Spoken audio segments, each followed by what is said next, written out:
Wow. How the fuck did that go in?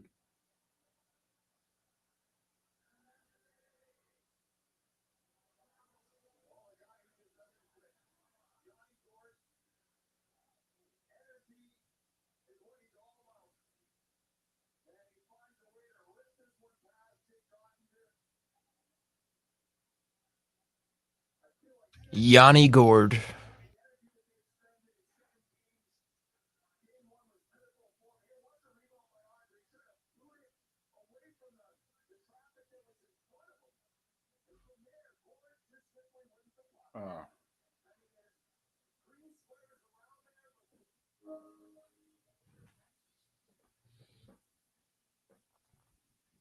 Oh, wow. I'm about 15 seconds behind you. Well, it's funny. He makes the absolute point blank save 10 seconds earlier and then gives up that one. I think Ottinger normally stops that.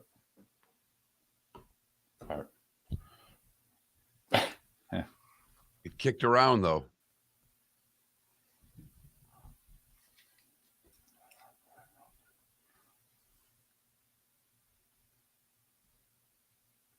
Home teams 19-33 in the NHL.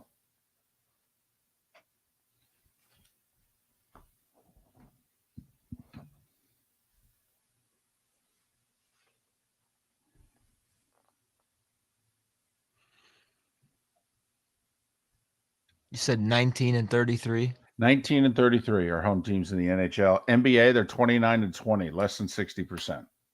My God. And for the NBA, I mean, that's especially coming out of the first round. I mean, you know, you usually get a lot of 5-game series in the first round where home teams go 4-1.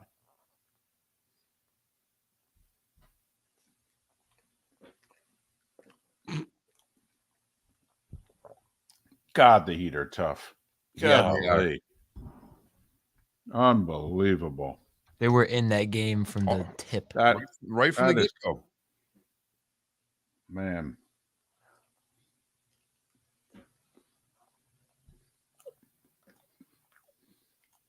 Here we go.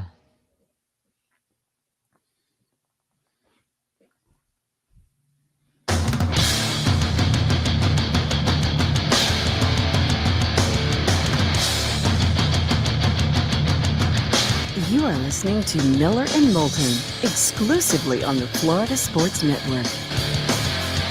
And now, here's Marc Miller and David Moulton. Top of the morning to you. Let's get over the hump together, shall we?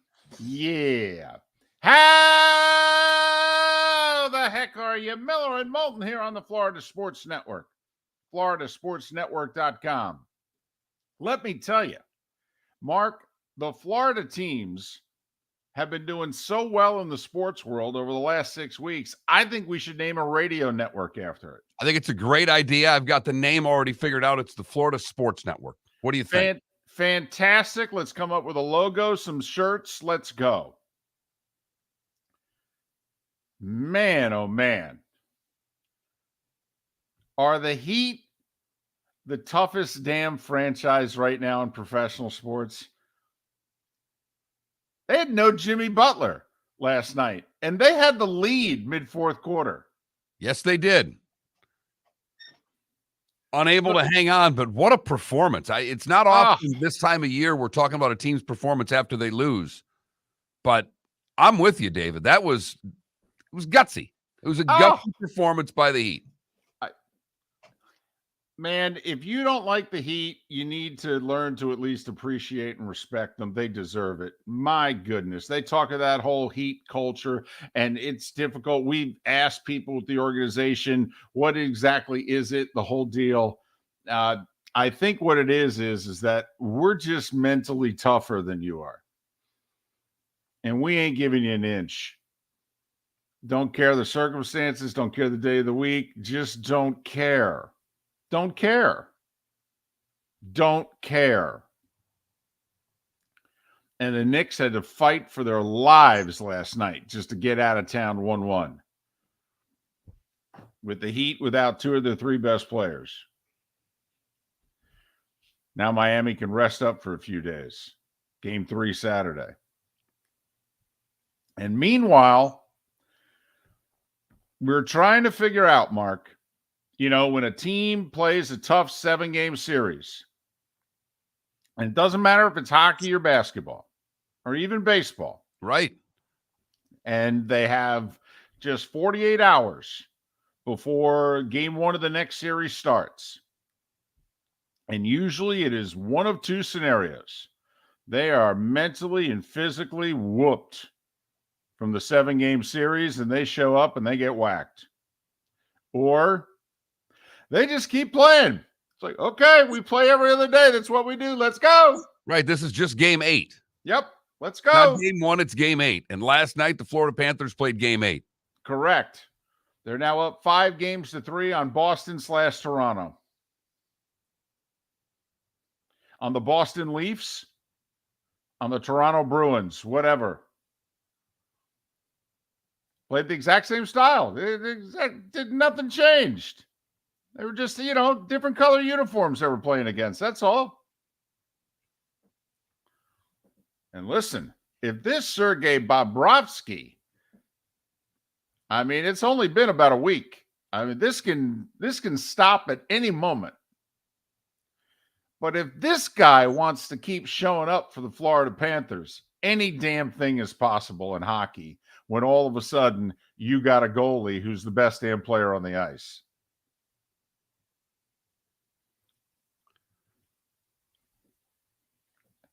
And once again, take the road teams. No doubt. I thought it was fascinating. Levy in the broadcast talked about running into Chuck at the All-Star break. And they started talking. So what do you have to do in the second half? And he's like, we've got to go 27, 6, and 4. He had it figured out to the damn number of what they needed to do in the second half. So this team has been playing with a different mentality now for a few months. Well, the All-Star break was what? The Super Bowl week? Right around there? Right around there. And we came out, I remember, on that Monday. And I think the Panthers started the quote-unquote second half, even though it was really only about 40% of the season. And I think they were playing the Lightning at home. And we went through, and they had like 3 tough games in a row right out of the chute. And you and I looked at the schedule and looked at the standings and said, well, I think we'll know when this week is done, whether or not their season's over. And the Panthers came out of the All-Star break, WWW. Okay, I guess we're still playing meaningful hockey. Paul Maurice said exactly those words after the game. He said, we were a little fatigued because that series was heavy. It's kind of our normal day. When you look at our schedule at the end of January, it was brutal. And that's when we started to play our best hockey. Paul Maurice, by the way, I think he made a great decision. Did you hear they stayed in Boston Sunday night? Marc, you've been involved working for teams in playoff series, and you win. And usually, what do? You pack up from the arena. The luggage is already packed. You're getting on the plane. It's just a matter of, are you going home or are you going around 2? Nope. Apparently, when they won Game 6, Paul Maurice said, pack for a week. And when they won Game 7 in Boston, they stayed overnight. mean, I thought the announcer said they flew into Toronto Tuesday morning. I doubt that, but they got a good night's sleep Monday morning. And, they looked great. It's not a long flight. No, we're good. We've been playing playoff hockey for about 10, 12 weeks now. We're good. I mean, just make sure Sergei Bobrovsky shows up. That's Sergei Bobrovsky, not the Civ. That guy who looks like this big mountain of a man with quick reflexes in net. That guy. If that guy can show up, anything's possible. And they're playing with a lot of confidence right now. It is remarkable. I got a text from a buddy of mine last night that said, did the Panthers play like this all year? Nope. And I said, well, it's tough. Yet there's not as much hitting in the regular season. I go, but they were a quote unquote checking team, but they didn't hit as much. But also, Mark, you and I watched it. They didn't force the turnovers that they're forcing now. This is remarkable. No, but the puck control they have too. I mean, they're able to, and Maurice talked about it during one of the gaps there when they're getting interviewed of saying, playing 200 feet. They're not just throwing the stretch pass and trying to tip it in and let Toronto get speed. They're actually playing with men coming up the ice. It was an impressive performance last night. It really was. So both Florida teams, very impressive last night. One in a win, one in a loss, which was such an impressive performance that if you're the Knicks or a Knicks fan, you can't feel good about things. If you have to play as well as you had to play in the fourth quarter last night, and it literally came down to a battle of attrition. You just had more guys left at the end. The Heat were exhausted. They couldn't grab a rebound. The Knicks grabbed all of them in the final 6 minutes of the game. I don't know. Did you see the one sequence in which the Knicks grabbed not one, not two, not three, but 4 offensive rebounds on the possession and finally hit the tying 3? And that's an Achilles heel of the Heat. They're not a big team. They're going to get out rebounded. They played hard, tough defense, but they don't have the size at times to hang on the glass, and that's where the Knicks got them. But also, you're watching that sequence and you're thinking to yourself, Jimmy Butler would have grabbed one of these rebounds. Somehow, some way, Jimmy Buckets would have gotten one of these suckers. And so, the rebounds for the game were 50 to 34. Exactly. 50 to 34. And in the fourth quarter, that plus 16 was like plus 8 or 9 for the Knicks in the fourth quarter. Jimmy's averaging like 8 rebounds a game in this play. Yeah. That's minus 8 rebounds right there. Yeah. Yeah. And one of them, I guarantee, would have been in that sequence in which now the Heat would have come up the court 4.5 minutes to go, up 3 with the ball. Never mind, Jimmy scoring and anything else. But man, oh man. This is impressive. This is inspiring. I'm a Knicks fan, and I was turned on by how the Heat were playing last night. I really was. I'm like, but this is unbelievable. Look at these guys. So I'll true confessions here. And I told you yesterday, it was my daughter's birthday, so we took her out to dinner last night. I missed the first period and a decent chunk of the first quarter. Okay. And I'm leaning over my shoulder because there's a TV on, so I've got the fact that the Panthers are up 1-0.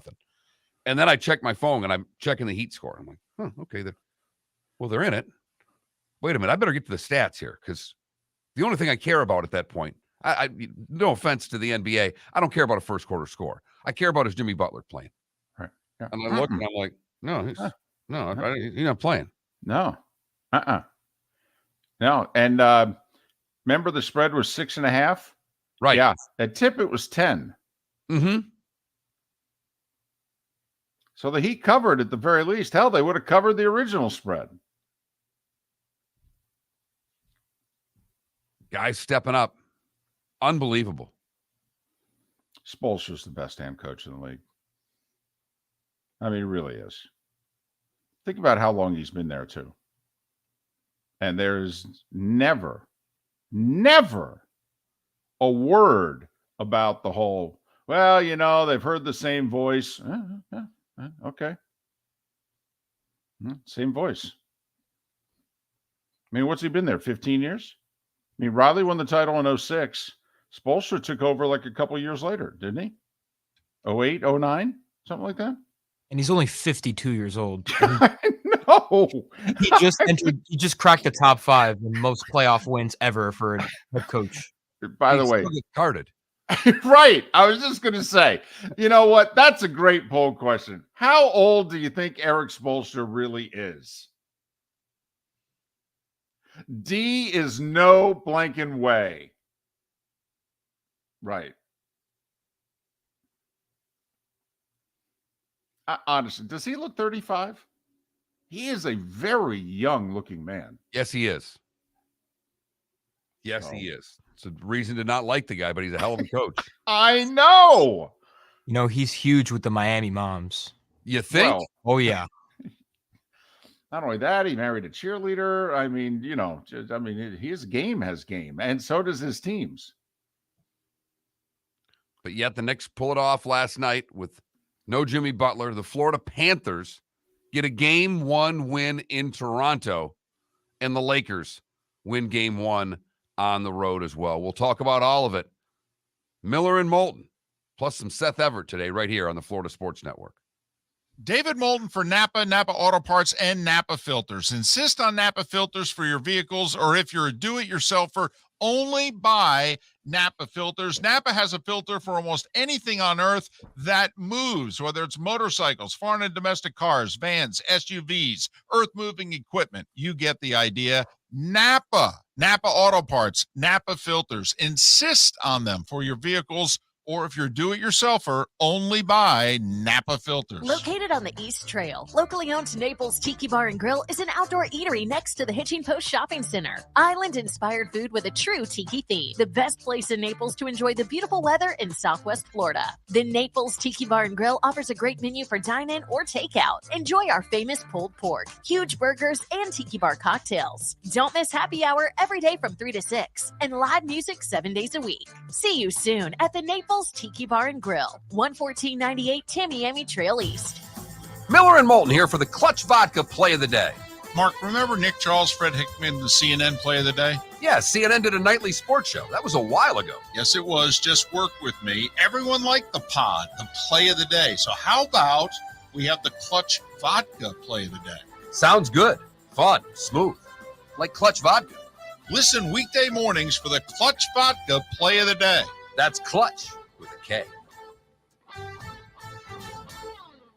Hello, friends and family of Southwest Florida. Are you looking to tap into the electric vehicle market? Well, look no further, because we here at Southwest Florida Golf Carts have just what you need. E-bikes, golf carts, LSVs, scooters, and more. Come down and talk with one of our experienced sales reps, have a soda and a smile, and you could be cruising the streets in your new EV today. Stop by the store or visit our website at flgolfcarts.com and enter for a chance to win $100 off your next purchase by answering John's monthly sports question. You were listening to Miller and Moulton on the Florida Sports Network.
Did you read Larry Brooks's article that came out about the kid line and the playoff failures of the Rangers? The luxury liner known as the Good Ship Ranger turned into the SS Minnow while sailing to and fro across the Hudson, springing so many leaks that it simply sunk into a river of despair. Wow. Yep. Wow. That's how you cover a team. That's a Hall of Fame hockey writer right there. Let's not pull any punches. Let's say what it is.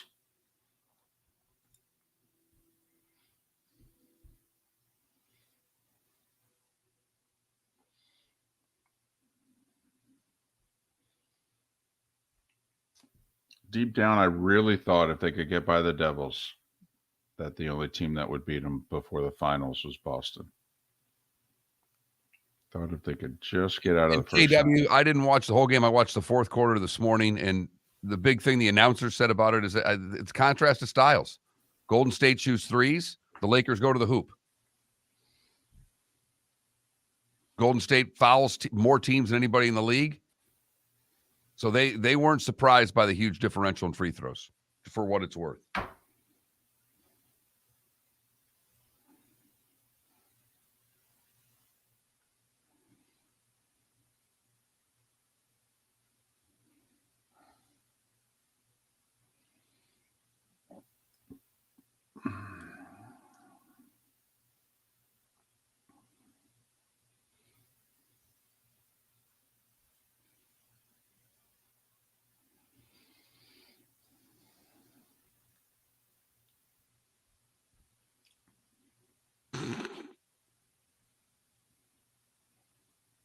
I don't know, but it's a good, bad, and ugly story. Thanks, KW. That works.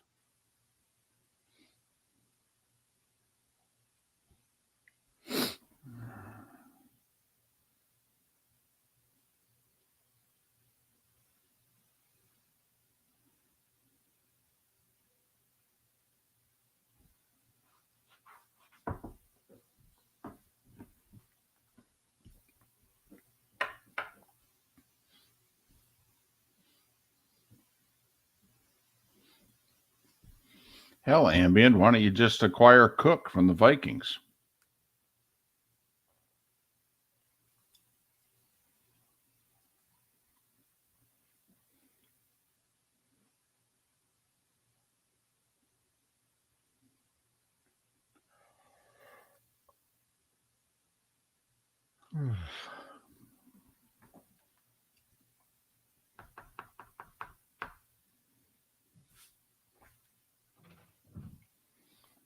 Daughter's getting her master's Saturday. Oh, that's awesome. Yeah. That means I officially no longer have to pay for education. That's even more awesome. That's phenomenal.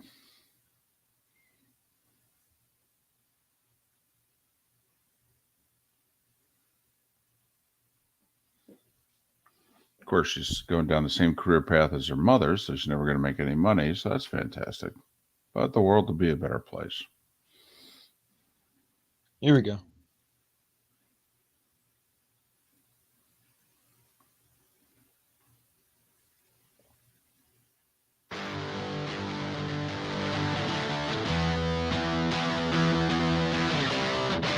You're listening to Miller and Moulton, only on the Florida Sports Network. 21 minutes past the hour. Miller and Moulton, Florida Sports Network, floridasportsnetwork.com. Thanks so much for being with us. We'll get back to the NBA and the NHL playoffs. We'll even touch upon the Rays. In fact, we even have a Rays guest coming up next hour. I mean, they are the best team in baseball after all. Because they're unstoppable, David. Thank you very much, Mark. I mean, they're playing 800 baseball. We're 5 weeks into the season. They're playing 800 baseball. They're 24-6. That's winning 8 out of 10. That's pretty good. And we can start. Come on, what do you say? Do we put the X or the Y next to their name? They're 18 games above 500. They play 500 baseball from here. That's 90. I mean, come on now. Do we think they're not going to play 500 baseball over the next 132? I say we just put the X or the Y next to him underneath, clinch playoff spot. Tell us we're wrong. Bet us. I'll even give you odds. Seriously, would you take the bet? I'll give you 3-1. I'll give you 5-1. Now I'm interested. Okay. I mean, at 5-1, that's just right. Your 20 can make 100. It's too good a value to Right. not take that bet. But even money, I wouldn't take the bet. Yeah. But come on. The Rays are in. There's only 5 playoff spots left in the American League. And really 3, because somebody by rule has to win the Central and the West. So I'm just saying, there's 3 spots left. Figure them out accordingly. Tell you what, another good week and a half for the Orioles. Might have to put something next to them too. Wow, that's right. I do have to address this because, well, Pat Kerwin's been talking about many things for a while on this show, but he's been talking about how the NFL teams have it figured out. They got it on the players.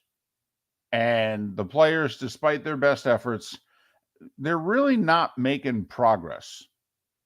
Long-term contracts, guaranteed money, free agency. It's like every time they sit and they redo something, it ends up seemingly better for the owners.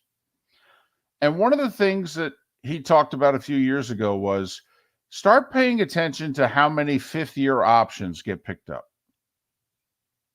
The whole, hey, you want to trade into the late in the first round, you get that fifth-year option on the guy. You can save yourself a lot of money.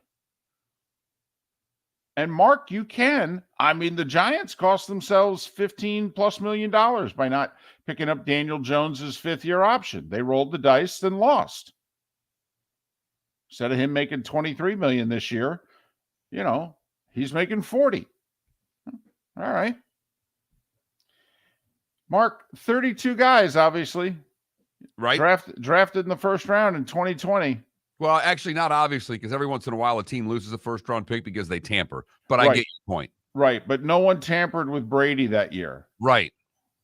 The Dolphins thought about signing him, but instead let him go to Tampa because they were committed to Tua, who they were drafting in the first round. Mark, out of the 32 first-round picks in 2020, you know how many guys had their options picked up? I'm guessing it's less than half. Well, usually it's around 18. A good draft, it's 20. A bad draft, it's 16. 12. Think about that. It's 38% of the guys that were drafted. The teams who drafted them 3 years later said, he's not worth it. Well, we can get salary control. I don't think he's worth that kind of money. Maybe he'll prove us wrong here in year 4, but we'll roll the dice. 12. Joe Burrow, Tua, Justin Herbert. So, 3 of them quarterbacks. Andrew Thomas of the Giants, big tackle. Derek Brown, Jedrick Willis, Wirfs of the Bucks. Jerry Jeudy, A.J. Terrell, C.D. Lamb, Justin Jefferson, Brandon Ayuk. I mean, almost half the guys are wide receivers. You got 3 quarterbacks and five wide receivers, I think, maybe 6 amongst the group. So the quarterbacks and wide receivers in that draft have panned out. Everybody else, not so much. I mean, Thomas and Wirfs are 2 of the tackles. Remember, 4 tackles went in the first 14 picks that year.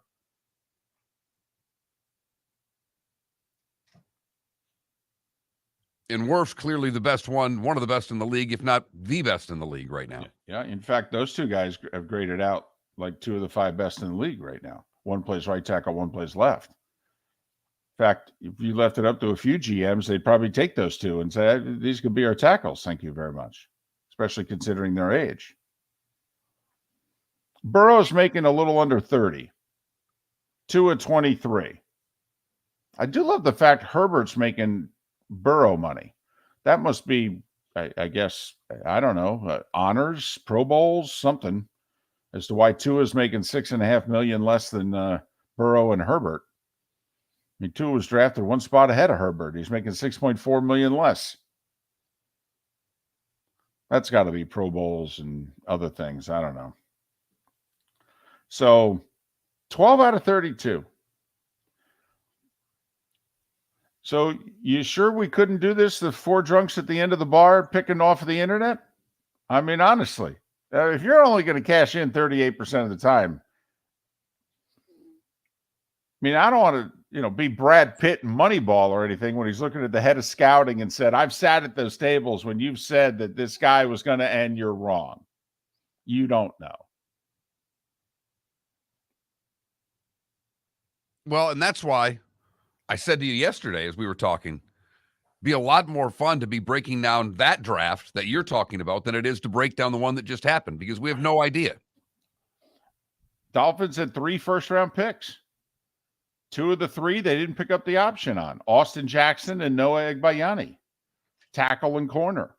Hell, Miller and Moulton wouldn't have picked up the 5th-year option on Tua. No. And we know it could really come back to haunt us. I mean, this could easily be Daniel Jones.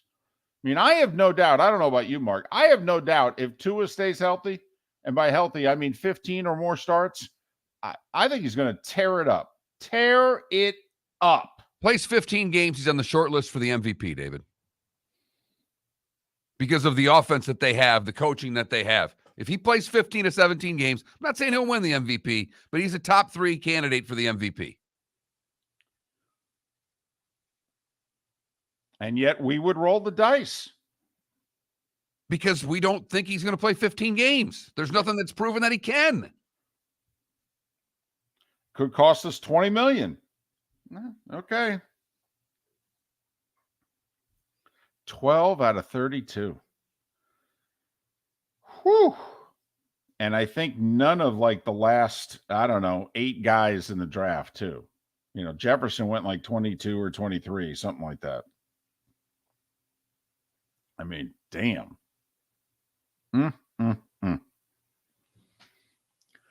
I don't think those NFL teams should be making fun of all those people that do mock drafts and what have you. I mean, I'm pretty sure they could have selected at least 12 guys that you'd pick up the 5th-year option on. In fact, they might have done a better job. They might have picked up 13 or 14. Right. Now, technically, Jordan Love, he didn't have his 5th-year option picked up, but they negotiated a little side deal yesterday where he's under contract for his 5th year. So that's a technicality. So if you want to count that as, basically they picked up his option because the amount that they're paying him would have been the option. They just guaranteed a little bit more. Okay. All right, 13. But as Ryan points out in our Twitch chat room, I mean, there's at least 3 guys out of the 32 who are out of the league. Out of the league.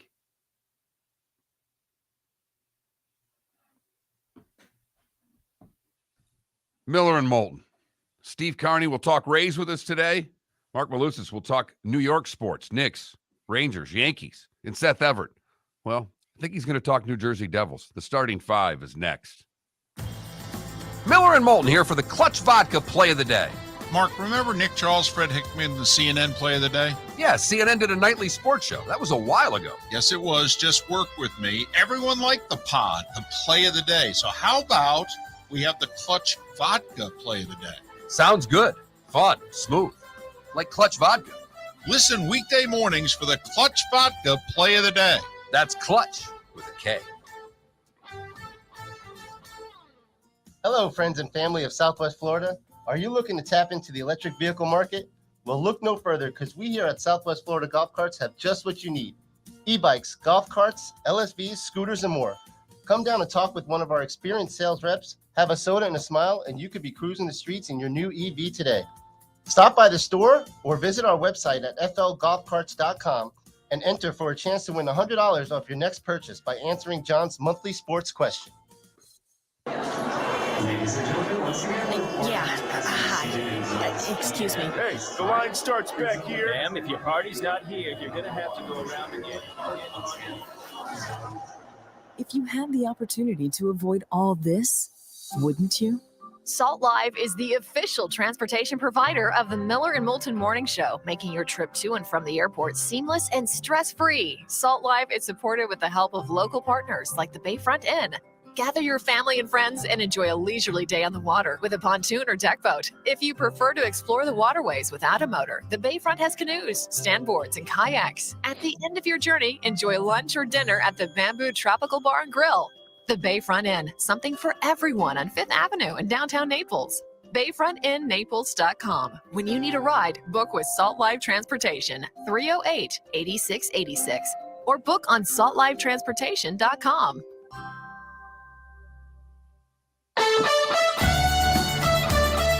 You are listening to Miller and Moulton on the Florida Sports Network.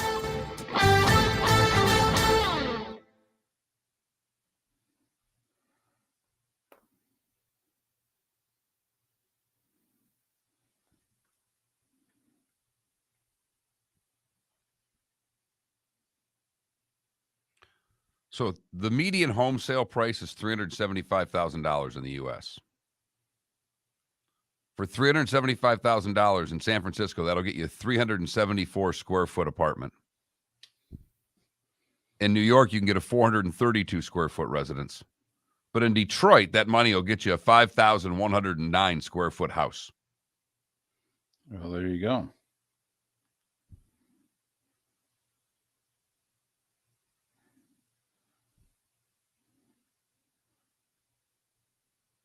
Trust me, it won't get you that much in Fort Myers, Florida either.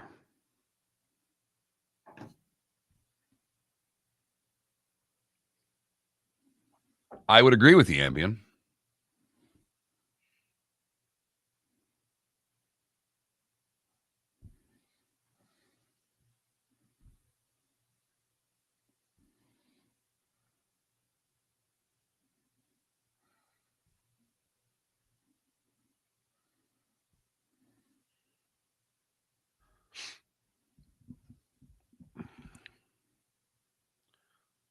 Went to bed before the Heat or before the Laker game really got going, taped it, got up this morning, watched the fourth quarter. Okay. Not sure why Jordan Poole felt he needed to hike up a 40-footer, but I will say, if you watch the end of the Sixers game when they just switched and let Horford guard Harden, and you watch Steph at the end of the game, Steph wasn't going to get a shot off down 3. They were making sure there was 2 guys on Steph.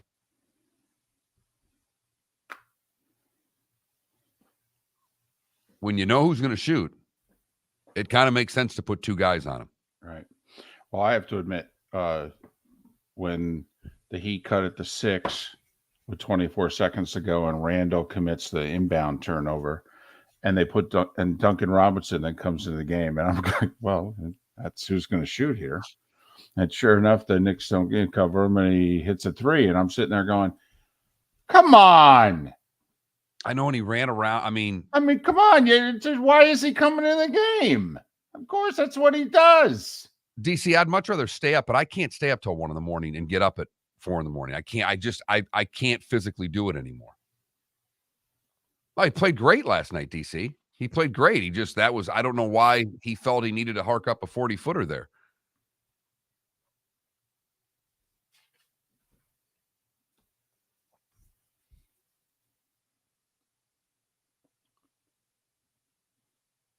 Well, Tampa, because they blew them out, but Florida looked damn good last night. They had a lot of puck control in that game. I was impressed with their puck possession. I mean, did the Leafs? The Panthers dominated that third period, protecting a 3-2 lead. Dominated it.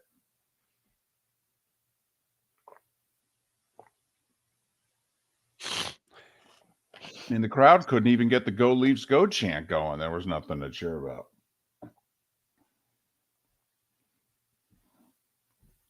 Didn't shoot well last night, Ambien.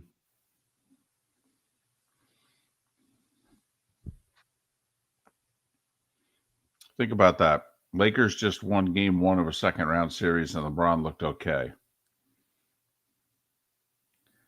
By the way, 22 points, 11 rebounds, 9 assists, I think.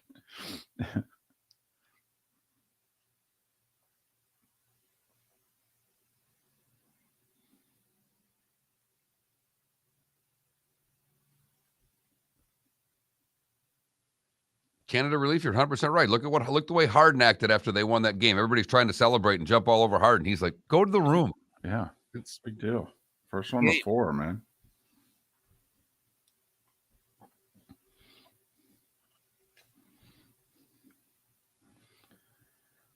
"30 seconds."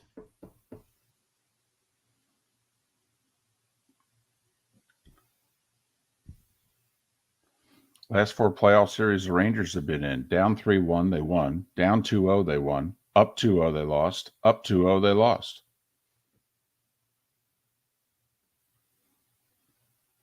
Looney did have 23 rebounds.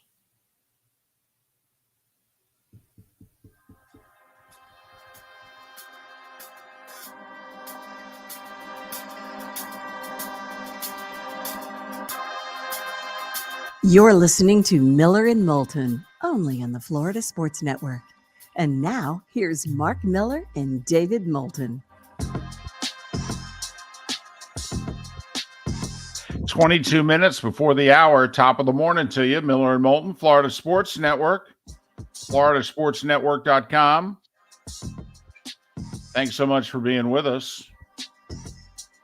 Steve Carney in an hour. We haven't forgotten about the Rays. I know they're having to take a step back with the NBA and NHL playoffs, NFL draft, but come on now, winning 80% of their games. A little too early for magic numbers, but not for a playoff spot. We've just about got that X and that check next to them. Clinched playoff berth. Just about there. Talk to Steve Carney about the Rays in an hour. Text Seth line is Everett. open at 21,000. Sorry, David. I saw that poignant pause and I went for it. 21,000 is the text line. It is open. Anything that you want to discuss on there and get to us, you can do it by dialing 21000 on your phone.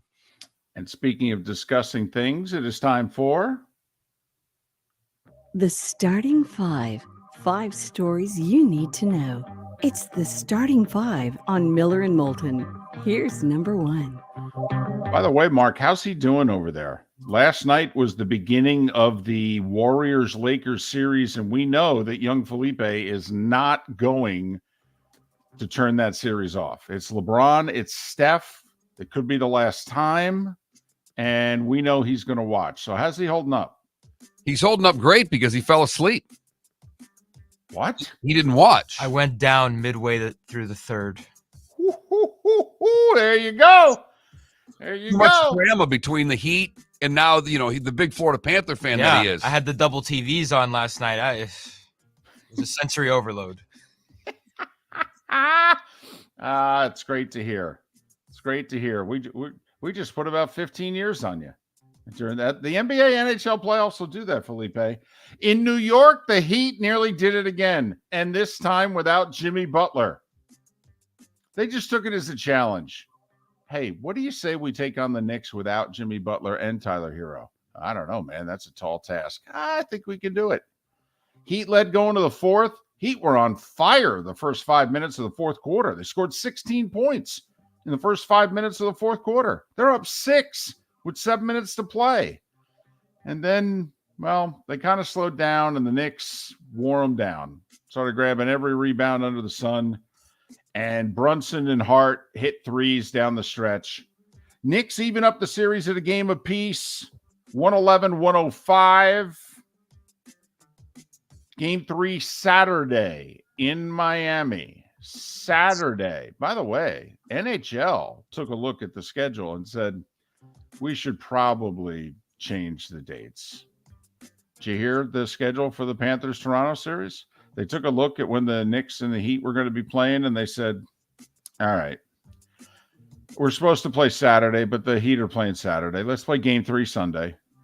And then we're supposed to play Monday, but the Heat will be playing at home. Why don't we play Wednesday? Now, I think the Knicks and the Heat will be playing Game 5 in New York on Wednesday, but at least there's not 2 games going on in the same, What, in the same 2 counties? Yeah. That's I'm just saying, they split it up. I don't know what to tell you. They split it up. We asked them to split it up. They split it up. Lakers went into Golden State. Listen, we're not the brightest people in the world. You guys know that. You listen to us. But we did say, if Anthony Davis can't dominate this series, then something's wrong with Anthony Davis. And Anthony Davis said, you guys are right. 30 points, 23 rebounds, 4 blocks, 5 assists. Didn't come off the court in the second half. Lakers took an 8-point lead into the fourth and held on 117-112 to take game 1 of that series. Game 2 Thursday. LeBron, actually, kind of a decent night. Nothing crazy. 22 points, 11 rebounds, handful of assists, blocks, Steph at 27. We actually had a Klay Thompson sighting. He had 25. Jordan Poole with 21 off the bench. Kevon Looney with 23 rebounds. Davis had a huge block late as the game was on Steph. That was big deciding factor in the game. Expect the Warriors to get a few more calls in game 2 because much will be made of the fact that the Lakers shot 23 free throws and the Warriors 6. Just saying. Even though one team shoots jumpers and the other team drives to the basket, still, we all know how it works. They gave Embiid the MVP yesterday. Don't you think it's fitting that he's unable to play?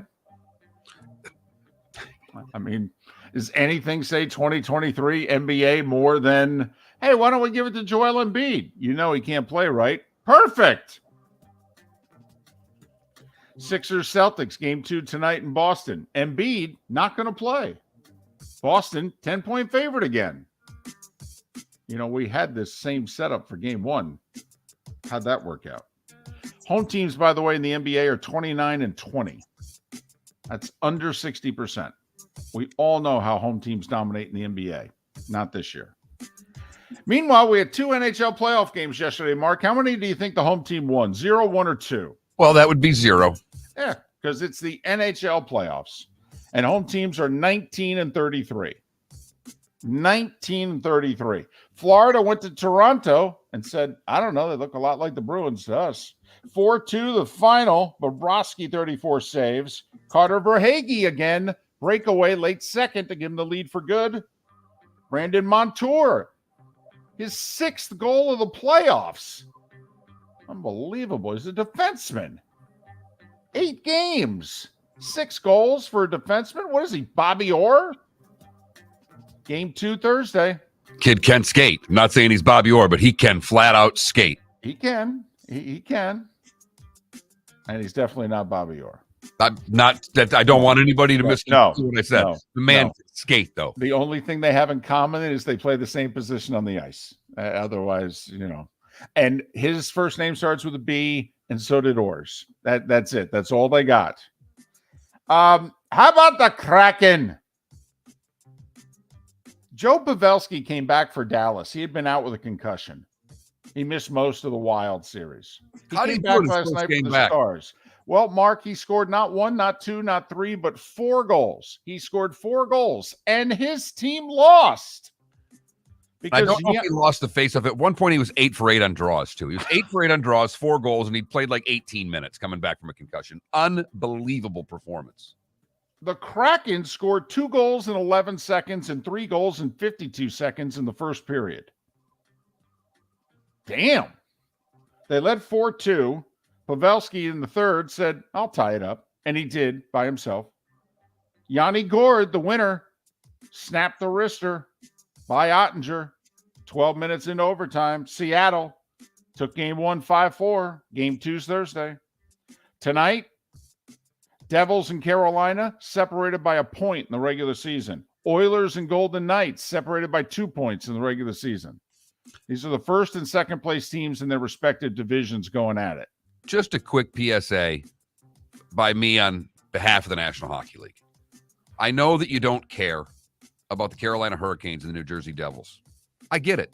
You shouldn't care. Other than the fact that this will be a track meet. These teams can both flat out skate, 3-4 lines. They get after it. It's going to be an incredibly entertaining series. You will thank me later when you watch this, even though you don't want to. 2 of the 5 best skating teams? Easy. I mean, you wonder if they're 2 of the 3 best, but I think it's safe to say they're 2 of the 5 best. I think that's right. Baseball. Okay, guess the attendance.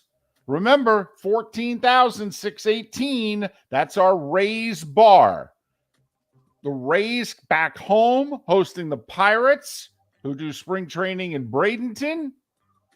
All right, Pirates, best record National League. Rays, best record in baseball. And if it was Bucks Steelers, there would have been 40% Steeler fans at the game. They would have shown up. But this shows you how little Pittsburgh fan, which they're all over, like many fan bases, they don't show up for their baseball team on the road either. Under 14,618. Under.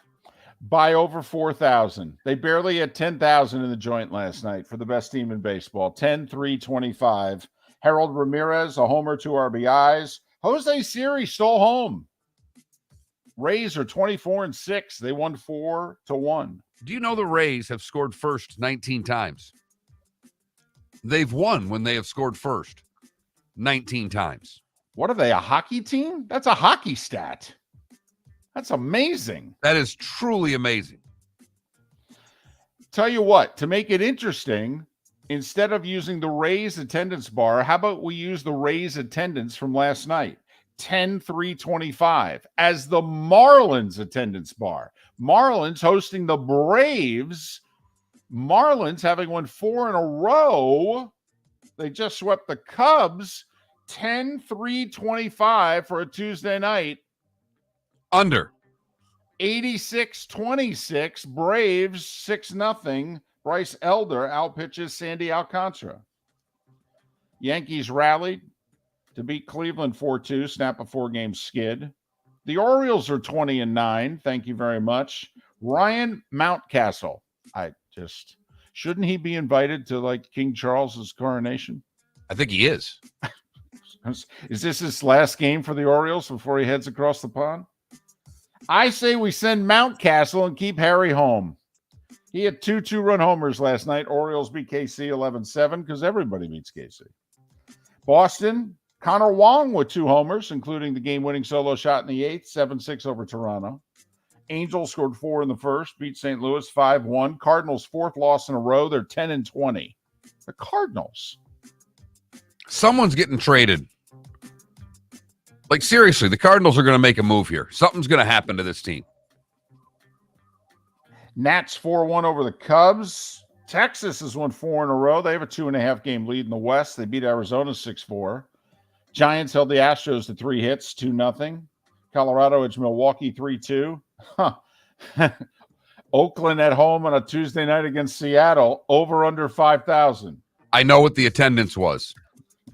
It's so under that you could almost cut that in half and it would still have been an under.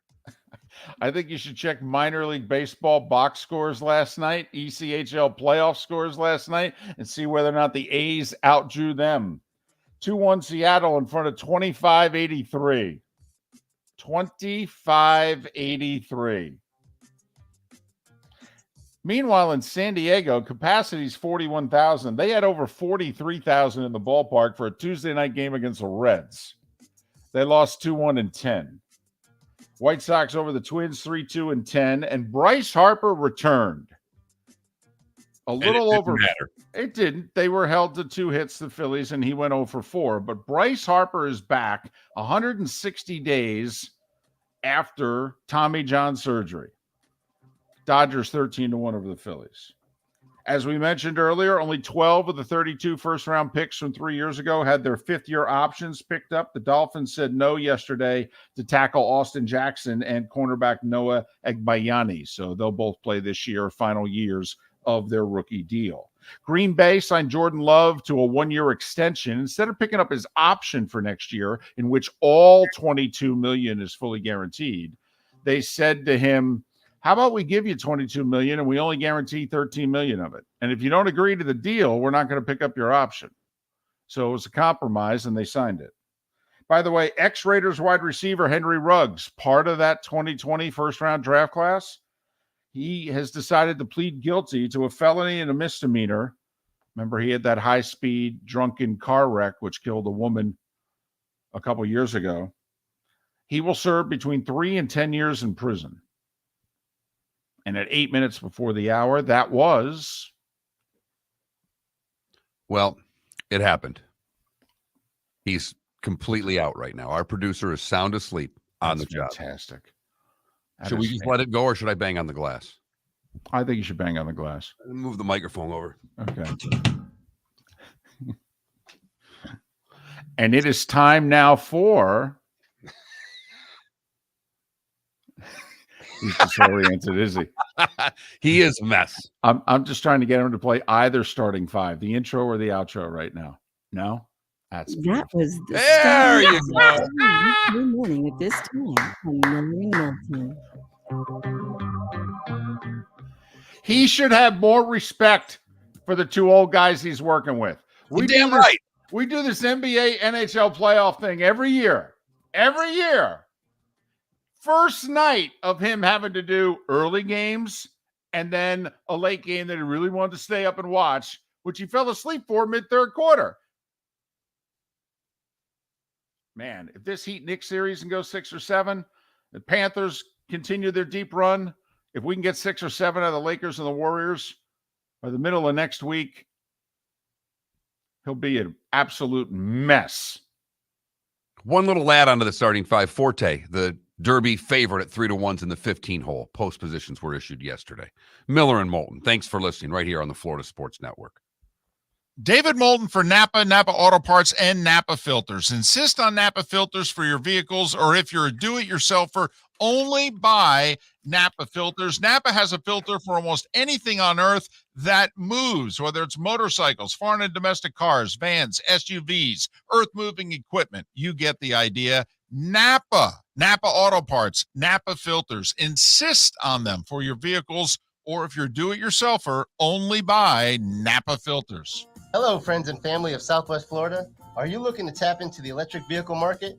Well, look no further, because we here at Southwest Florida Golf Carts have just what you need. E-bikes, golf carts, LSVs, scooters, and more. Come down and talk with one of our experienced sales reps, have a soda and a smile, and you could be cruising the streets in your new EV today. Stop by the store or visit our website at flgolfcarts.com and enter for a chance to win $100 off your next purchase by answering John's monthly sports question. Yeah. Hi. Excuse me. Hey, the line starts back here. Ma'am, if your party's not here, you're going to have to go around again. If you had the opportunity to avoid all this, wouldn't you? Salt Live is the official transportation provider of the Miller and Moulton Morning Show, making your trip to and from the airport seamless and stress-free. Salt Live is supported with the help of local partners like the Bayfront Inn. Gather your family and friends and enjoy a leisurely day on the water with a pontoon or deck boat. If you prefer to explore the waterways without a motor, the Bayfront has canoes, standboards, and kayaks. At the end of your journey, enjoy lunch or dinner at the Bamboo Tropical Bar and Grill. The Bayfront Inn, something for everyone on 5th Avenue in downtown Naples. BayfrontInNaples.com. When you need a ride, book with Salt Live Transportation, 308-8686, or book on saltlivetransportation.com. Miller and Moulton here for the Clutch Vodka Play of the Day. Mark, remember Nick Charles, Fred Hickman, the CNN Play of the Day? Yeah, CNN did a nightly sports show. That was a while ago. Yes, it was. Just work with me. Everyone liked the pod, the Play of the Day. So how about we have the Clutch Vodka Play of the Day? Sounds good. Fun. Smooth. Like Clutch Vodka. Listen weekday mornings for the Clutch Vodka Play of the Day. That's Clutch with a K. Located on the East Trail, locally owned Naples Tiki Bar and Grill is an outdoor eatery next to the Hitching Post Shopping Center. Island-inspired food with a true tiki theme. The best place in Naples to enjoy the beautiful weather in Southwest Florida. The Naples Tiki Bar and Grill offers a great menu for dine-in or takeout. Enjoy our famous pulled pork, huge burgers, and tiki bar cocktails. Don't miss happy hour every day from 3 to 6, and live music 7 days a week. See you soon at the Naples Tiki Bar and Grill, 11498 Tamiami Trail East. You were listening to Miller and Moulton on the Florida Sports Network.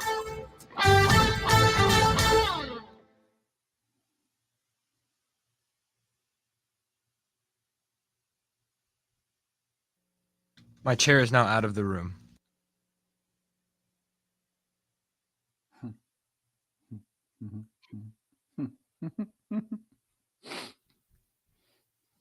I think it's the pillow where you went too far. What pillow? That was a joke. Come on now. Oh.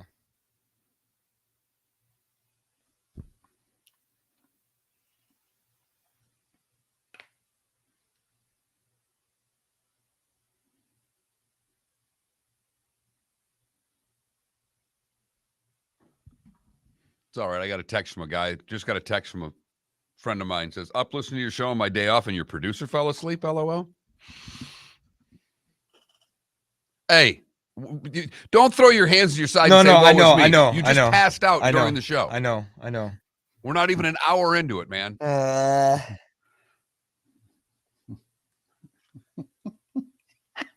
And we've had you participate. We've talked heat already. I know. It's okay. My chair's gone. My chair's out of the room. I wish these desks were higher so I can just stand all the time. It's why I do like the studio across the hall. Yes. Oh my God, Roger. Because you can do either. You can either sit in a high chair or you could stand. Yep.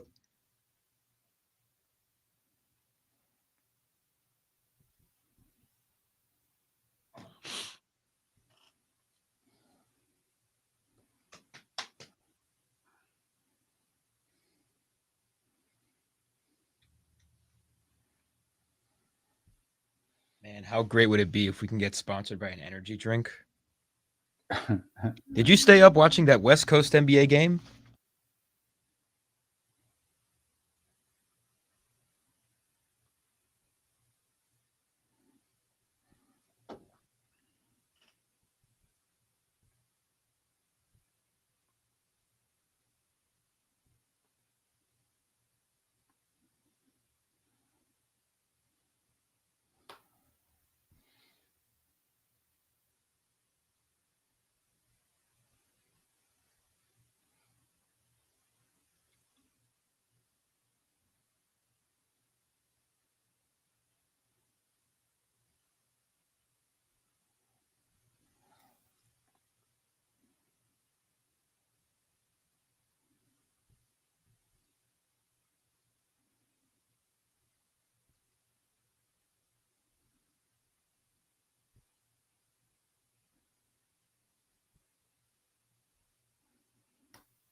How about that A's crowd? Holy cow.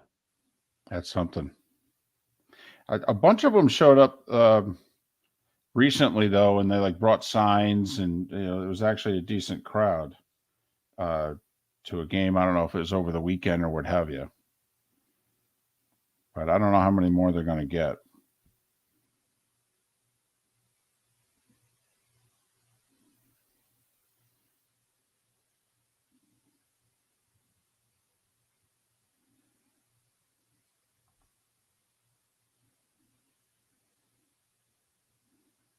Ten seconds.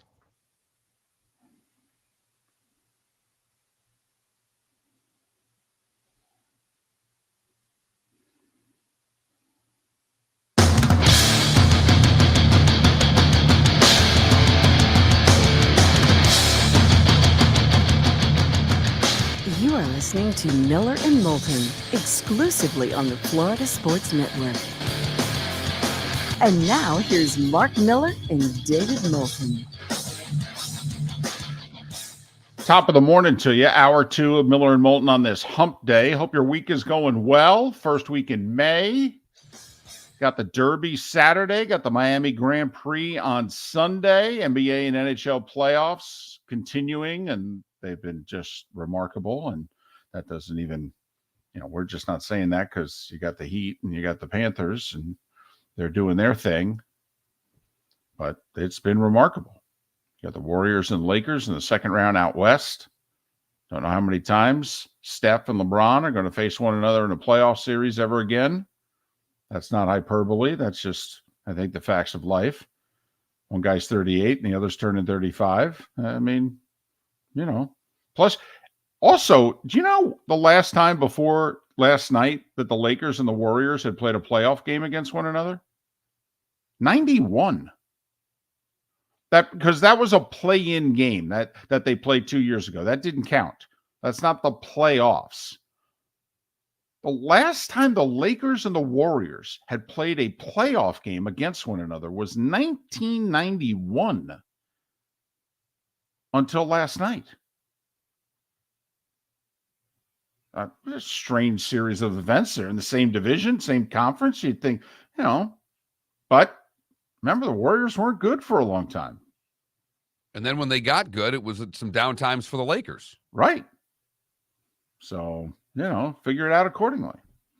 I mean, but that's the Don Nelson, Tim Hardaway, Run TMC Warriors.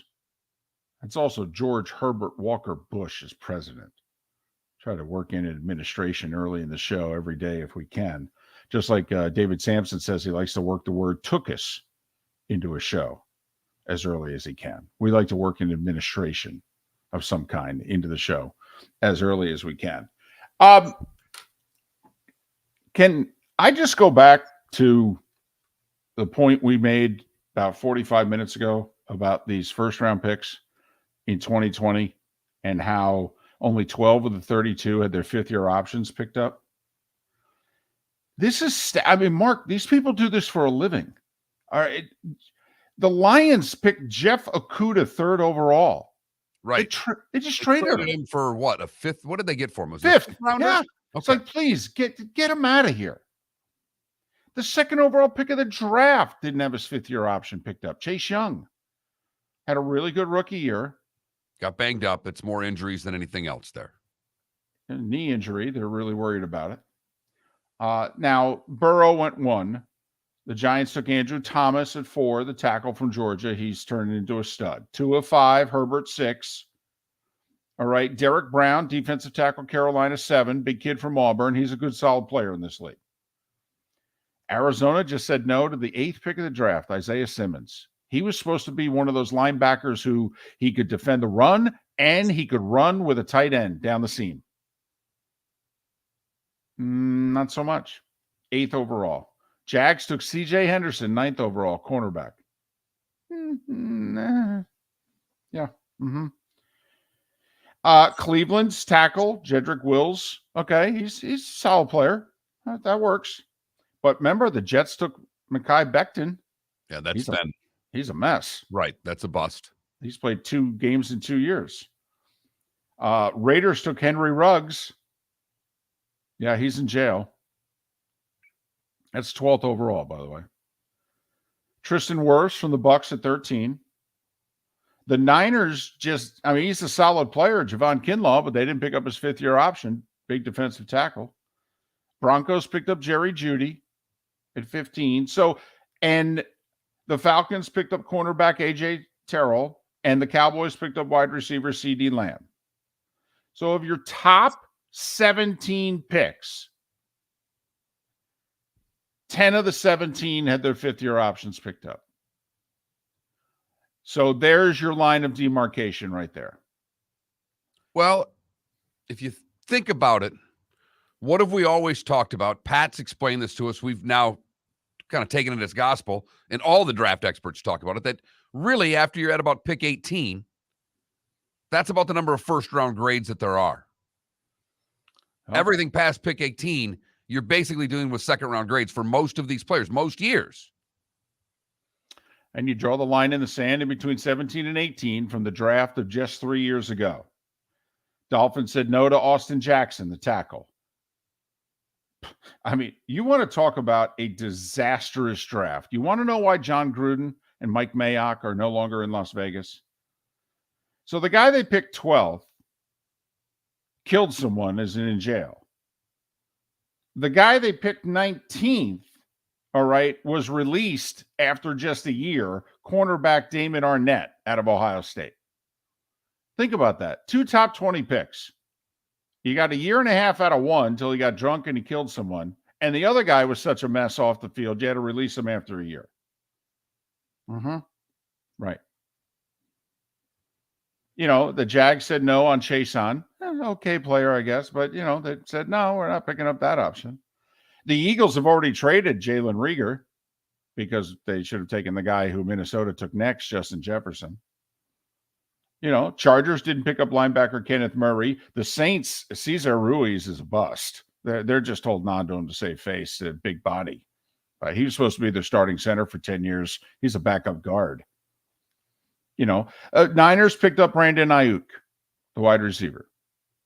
And then everybody 26 through 32 is a no. Jordan Love with an asterisk at 26 because him and the team worked something out yesterday. But they did not want to they did not want to fully guarantee $22 million. They're only like half guaranteeing it. They worked a side deal with them and they said, listen, if you don't agree to the side deal, we're not picking up your 5th-year option. If you agree to the side deal, we'll pay you the money, but we're only going to guarantee 13 of the 22. And Jordan Love blinked and said, okay. And he had to blink. I guess he didn't have to, but you look at his line of work and he wouldn't have been given a 5th-year option based on what's happened. He's not played and things of that nature. So you look at the back half of the draft, look at the Niners are making the best pick of the back half of the draft. And it's not close. Yeah, I mean, if you don't count 22 as the back, I mean, Justin Jefferson, I think at 22 is the best pick of the back half. But yeah, Ayuk's second best pick. Yeah. But think about what Jordan Love didn't do. He didn't bet on Jordan Love. I mean, come on now. If I'm Jordan Love and you're advising me, okay, it's either 13 million guaranteed or no guaranteed money for 2024. But think about it. If I think I'm pretty good, I'm going to go in, I'm going to start, I'm going to be pretty damn good. We're going to turn this thing around quickly.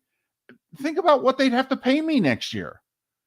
I'm a free agent starting quarterback. They've got nobody else. You think they can get me for 22 million next year? Are you serious? And at the very least, you'd have to fully guarantee the 22 million if I agreed to work for that. Now you're only willing to guarantee 13 of it. I'm actually surprised Jordan Love didn't look him dead in the eyes and go, either I'm your quarterback of the future or I'm not. And you're telling me that I'm not. Okay, I'll be somebody's quarterback of the future. The answer is no. Yeah, it might be in the XFL. It could be, right. But I'll be somebody. I mean, DC Renegades or whatever they are, they could use somebody. A.J. McCarron apparently played pretty well in St. Louis with the Battlehawks. If you say so. Right. But Jordan Brooks of Seattle, Patrick Queen of Baltimore, Isaiah Wilson of the Titans drafted 29th. He played 1 year in the league. He played 1 game. The Dolphins tried to rescue him, and they cut him after 4 days. Dolphins said no to Igbayani. Jeff Gladney, a tragic story, totally didn't pan out with the Vikings. They sent him to Arizona. He died in a car wreck. And the Chiefs said no to Edwards-Helaire yesterday. Oh, man. By the way, the breakdown, 3 quarterbacks, 3 tackles, 4 wide receivers had their contracts picked up. If you want to say 4 quarterbacks, Jordan Love. 1 corner, 1 defensive tackle. Only 2 defensive players had their 5th-year options picked up out of the first round of the 2020 draft. And what are teams going to do instead of that? They're going to sign a bunch of guys to 1-year deals on the defensive line and at the linebacker position. That's what the league has become, a revolving door of 1-year contracts. I mean, 3 of the 32, Mark, are out of the league. Out of the league. First round pick 3 years ago. I think if we started going back through history, I think that number would be pretty consistent, David. And 3 others have already been traded. Wow. I don't know. I think Miller and Moulton can do better. By internet poll alone. When we're on the clock, we can just put up a poll question for about 7-8 minutes. Who should we draft? We got 4 guys up. Yeah. Whoever you go with, we're comfortable with. In fact, we might have 3 sometimes. We might have 5. Yeah. Maybe we'll have Felipe. Just, we'll put the 4 guys up on the board. We'll have Felipe throw darts. Whichever one he hits most. As long as he's awake. Right. Well, and if he startles himself and wakes up, he throws the 1 dart. Okay, we'll draft that guy. We told Felipe, hey, it's your pick. You got to be 10 minutes. You got to be awake for it. Think about it. 8 minutes in, he's sleeping the whole time. You bang on the glass with 2 minutes left on the clock. He's startled, just takes the dart, throws it. Oh, okay, we'll draft that guy. All right, looks like we're taking the D tackle this time, David. Can't do worse than Gruden and Mayock, I'll tell you that. How far back did that run set that franchise back? Well, and was it the year before they had the 3 first-round picks? Okay, and, none of them have worked out either. 5 first-round picks in 2 years, none of them work out. Golly. You are right there that 4 drunks at the end of the bar could do better. It's not close. Guess there's a reason Mike Mayock's not doing draft coverage anymore. It's kind of like after Matt Millen did the Lions games. Tough to put him in an NFL booth after going 0-16. 3-time Super Bowl champion. Whatever. Legendary winner, pro and college. And I don't know. He was GM 0-16. Takes a long time to wipe that stink off. A lifetime, David. Not a long time. A lifetime. You don't live that down in a league where it's never happened before. Miller and Moulton. So there you go. Clutch play of the day coming up on the other side. Steve Carney to talk Rays. Also this hour, in the 8 o'clock hour, we'll go to New York City and talk with Seth Everett about his Devils and anything else that Seth has on his mind on Miller and Moulton. Right here on the Florida Sports Network. Yeah. Hi. Excuse me. Hey, the line starts back here. Ma'am, if your party's not here, you're going to have to go around again. If you had the opportunity to avoid all this, wouldn't you? Salt Live is the official transportation provider of the Miller and Moulton Morning Show, making your trip to and from the airport seamless and stress-free. Salt Live is supported with the help of local partners like the Bayfront Inn. Gather your family and friends and enjoy a leisurely day on the water with a pontoon or deck boat. If you prefer to explore the waterways without a motor, the Bayfront has canoes, standboards, and kayaks. At the end of your journey, enjoy lunch or dinner at the Bamboo Tropical Bar and Grill. The Bayfront Inn, something for everyone on 5th Avenue in downtown Naples. BayfrontInNaples.com. When you need a ride, book with Salt Live Transportation, 308-8686, or book on saltlivetransportation.com. Hello, friends and family of Southwest Florida. Are you looking to tap into the electric vehicle market?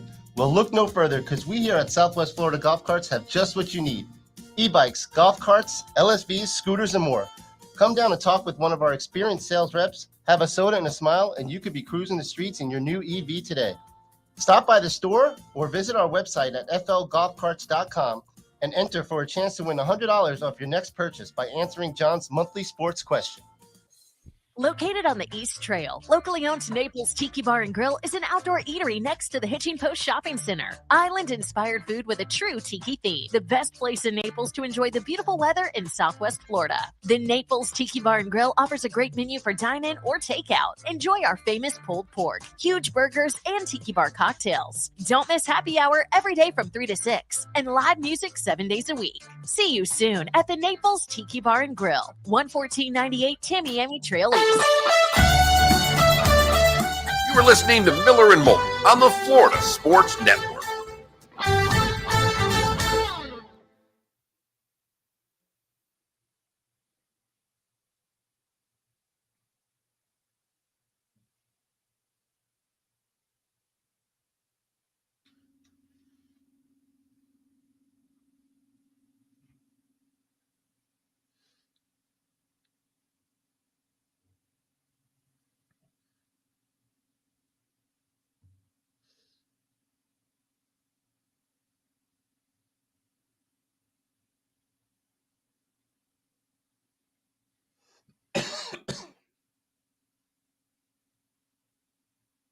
Should Mel Kiper be in the NFL or the Football Hall of Fame? Yeah, someone, an ESPN producer said that. Yeah.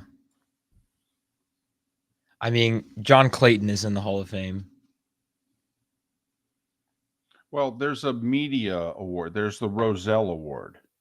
And I think that's what, they're arguing. I see.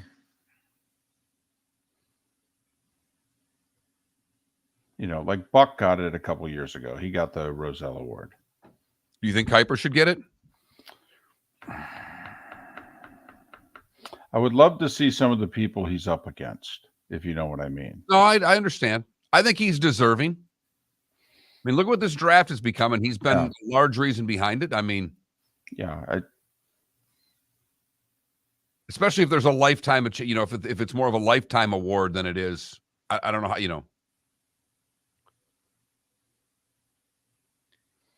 I wouldn't have a problem with it, would you? No. I saw a clip of, I don't know if he's still their president or whatever, but the Colts president at the time when they moved to Indianapolis, that's hating on him because that's what Baltimore. There were two incidents that made Kuiper. That one, in which the guy calls Mel out by name, that totally legitimized him. Yes. Even though he was trashing Mel, it totally legitimized him. And I loved how ESPN kept going to a cutaway of Mel sitting there taking the verbal shots. And by the way, who ended up being right in that one? I think Mel. Right. Yeah. And the Jets drafted Jeff Lageman, 9th overall, who actually ended up having a 10-plus year career, although most of it with the Jags. And Mel was so flustered by the Jets taking a guy that he had as a second-round pick in the top 10. He looked into the camera and he said, well, it's obvious the Jets don't understand what the draft is all about. You don't get life for manslaughter, and that's what Ruggs was found guilty of. Vehicular manslaughter. He pled guilty to DUI manslaughter and then a misdemeanor. And for whatever reason, that's the sentencing guidelines that the judge later this month will decide whether it's 3 or 10. He really was the first wide receiver taken in his class. It's crazy.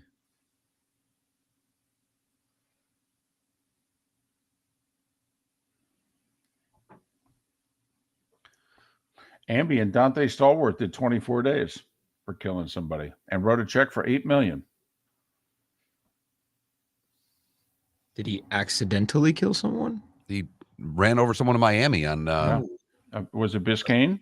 Not on Biscayne. What's the highway? The highway that goes to the beach. To Miami, Venetian Causeway. Yeah, I think, or the highway that goes 195 next to, or whatever. Yeah. I think it was 190. I think it was 195. It's the one that goes next to the port. Somebody walked onto the highway and he hit a pedestrian who walked on.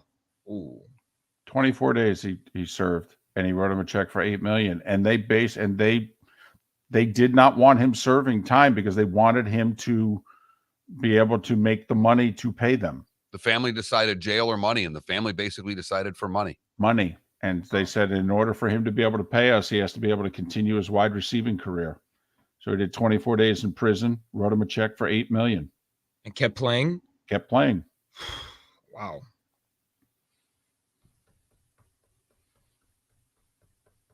I mean, Ruggs is only 23, 24. Well, that's the thing. He'll never play again.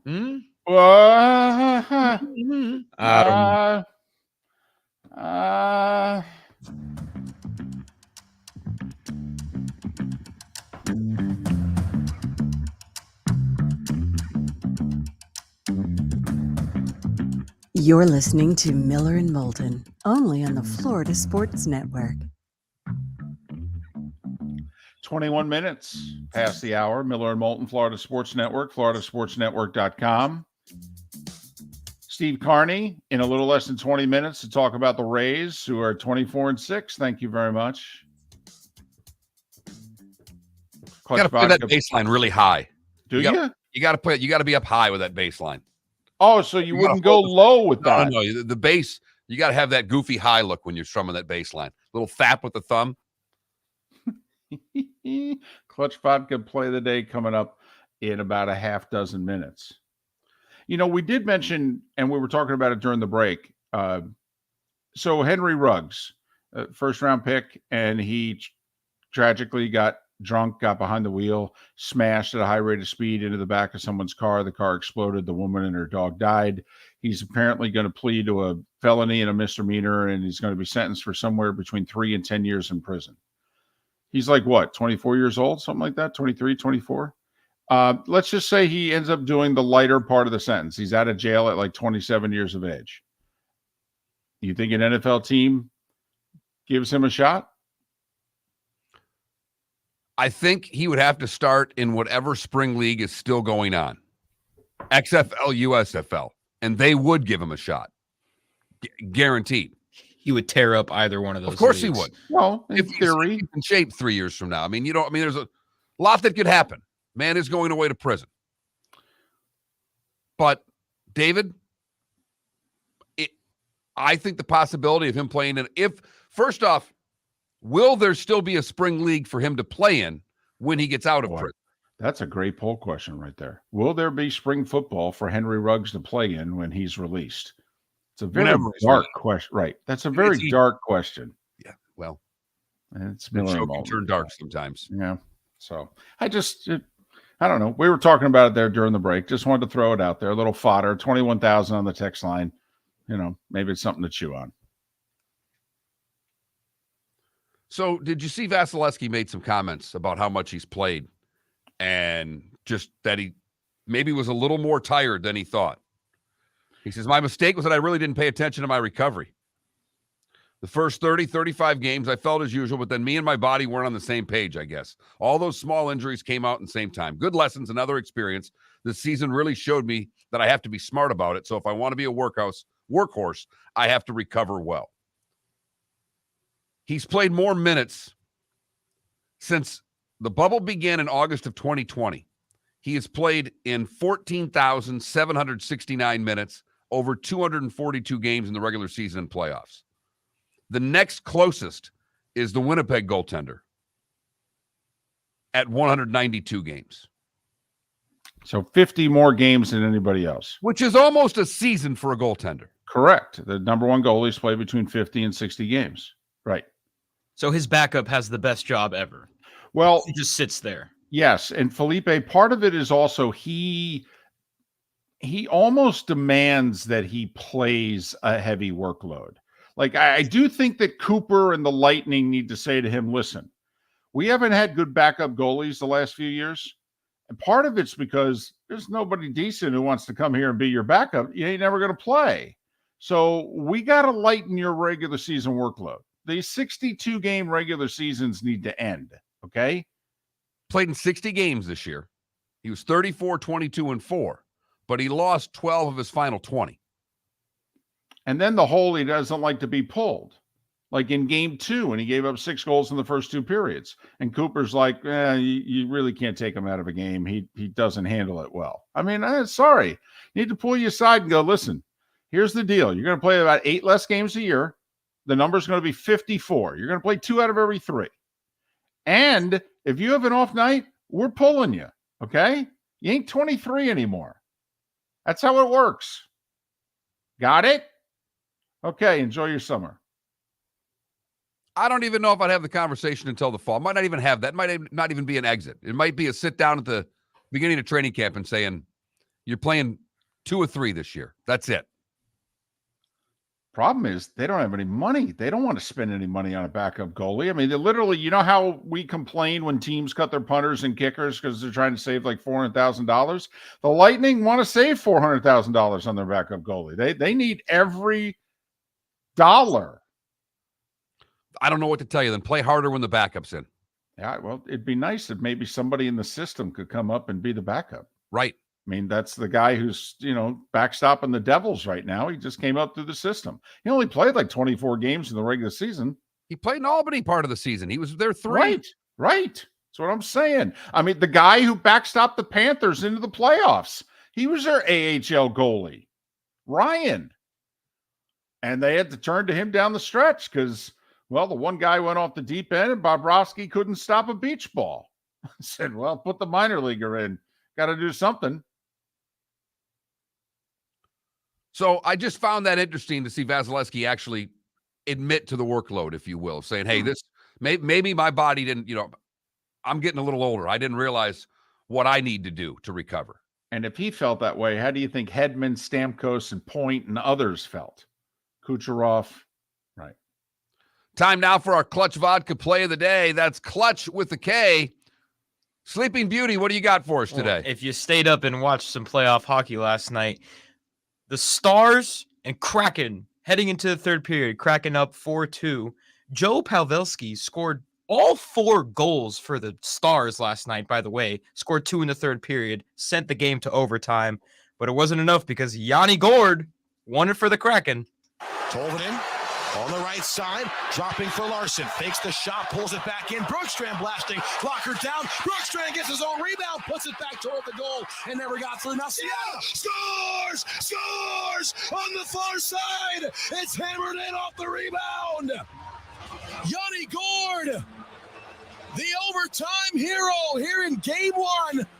There really are some magnificent stories going on in the NHL playoffs, but there always are because the NHL playoffs are the best. And even I can admit that. Look at that. Look at that. It's a hoops guy saying that. I mean, he might as well have it on his forehead. Hoops are life. I mean, you had the Vegas Golden Knights in 2018. They made the Stanley Cup their first year of existence. The Kraken could very well do the same thing. Year 2 for them. It'd be something. It'd be something. Well, Panthers made it to the finals year 3. And haven't done a thing since. Have won 1 playoff series since until the other night. Right. In fact, what's the stat? The win last night. First off, it's the first time they won game 1 of a playoff series since 96. I think since the conference finals against Pittsburgh in 96. But it's also the first time they won a game in the second round of the playoffs since 96. Because they'd only advanced to the second round twice in the last 27 years. And when they did last year, they got swept. So that's our Clutch Vodka play of the day. That's Clutch with the K. Check them out at clutchspirits.com and look for Clutch Vodka anywhere that you're buying your spirits. I love hockey names too. Not Johnny, Yanni with a Y. Yeah. Yanni Gourde. So think about it. Palat scores the big goal, had a huge game for the Devils in Game 7. Who did he play for again? Be the Lightning. Yanni Gourde. Okay, they're bringing in a veteran who the Lightning couldn't afford to keep anymore with a bunch of young Seattle Kraken. What did he do last night? OT winner. Okay. Yep. They were all on the Tampa Bay Lightning when they were winning cups just a couple of years ago. Mm-hmm. That's some of what Tampa Bay lost. And only some. Yeah, right. I mean, that's a small portion of what they've had to get rid of because of salary cap reasons and the like. That's not, Goodrow, okay, McDonough, right. And we're going to see Perry and probably Maroon off of this team gone. Trying to keep Killorn will be an interesting proposition for the Lightning. They caught a bad break with the pandemic because that affected the cap. They would have been able to keep a lot of these guys if the cap had kept going up. I mean, it's a great run by the Lightning, but they caught a bit of a bad break. Miller and Moulton. We'll switch gears and talk the Rays with Steve Carney. He's coming up next, right here on the Florida Sports Network. Miller and Moulton here for the Clutch Vodka play of the day. Mark, remember Nick Charles, Fred Hickman, the CNN play of the day? Yeah, CNN did a nightly sports show. That was a while ago. Yes, it was. Just work with me. Everyone liked the pod, the play of the day. So how about we have the Clutch Vodka play of the day? Sounds good. Fun. Smooth. Like Clutch Vodka. Listen weekday mornings for the Clutch Vodka play of the day. That's Clutch with a K.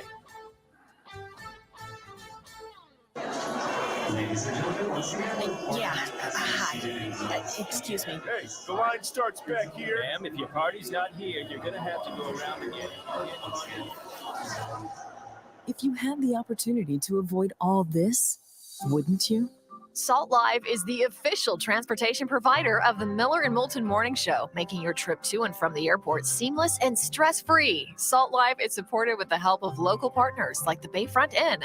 Gather your family and friends and enjoy a leisurely day on the water with a pontoon or deck boat. If you prefer to explore the waterways without a motor, the Bayfront has canoes, standboards, and kayaks. At the end of your journey, enjoy lunch or dinner at the Bamboo Tropical Bar and Grill. The Bayfront Inn, something for everyone on 5th Avenue in downtown Naples. BayfrontInNaples.com. When you need a ride, book with Salt Life Transportation, 308-8686, or book on saltlivetransportation.com.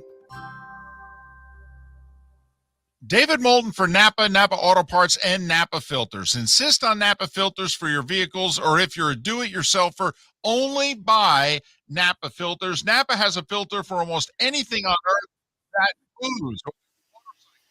Domestic cars, vans, SUVs, earth-moving equipment. You get the idea. Napa Auto Parts, Napa filters. Insist on them for your vehicles, or if you're a do-it-yourselfer, only buy Napa filters. You were listening to Miller and Moulton on the Florida Sports Network.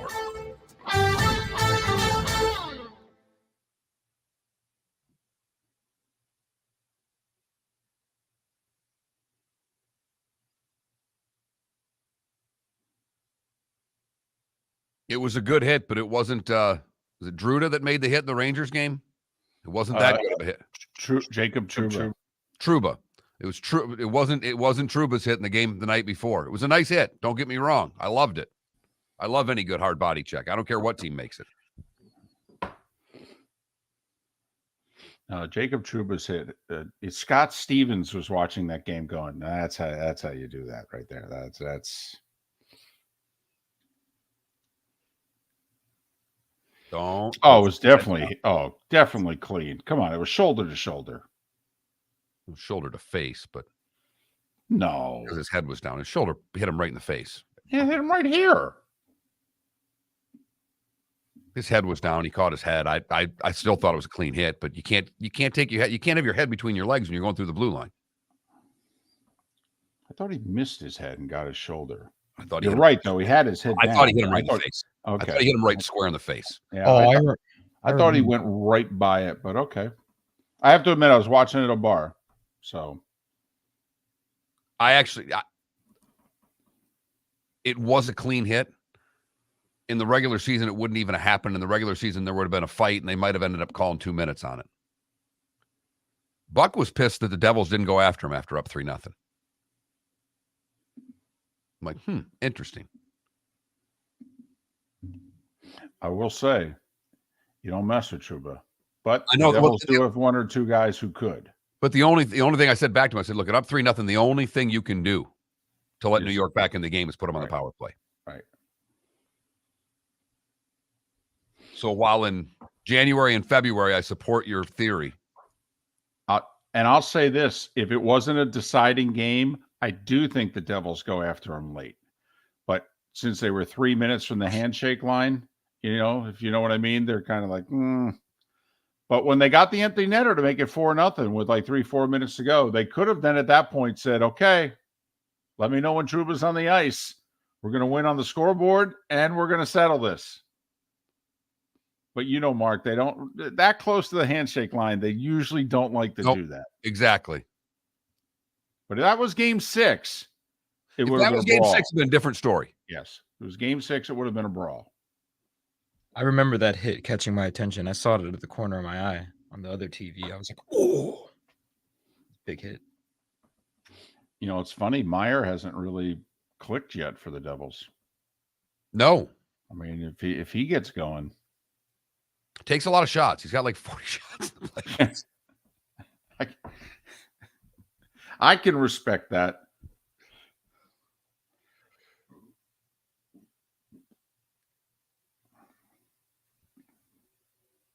I don't think so. You think Kane's back with the Rangers? I think the only way he's back with the Rangers is if they sign him, knowing full well he's going to have off-season hip surgery, and he starts the year on long-term IR, which doesn't count against the cap. That's the only way I think Kane comes back. Otherwise, I don't think the Rangers will have the cap space to do it. This could almost be Kucherov sitting out the year for the Lightning and then showing up for the playoffs. Kane apparently needs hip surgery. Kane picked the Rangers. So I think there's a chance, but I think it'll have to be kind of negotiated.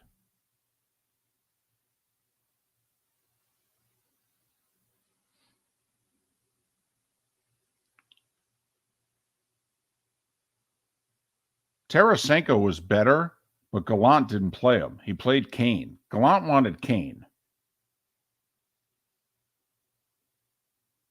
Steve is on hold. That second goal that tied it at 2 that Toronto scored was so clean. Well, both their goals are pretty. Yeah. Don't know why the Panthers didn't hit the guy on the first goal. I like I was happy for that kid. Tips one in and gets his first career. They just missed him. How about them putting him on put him on the first line?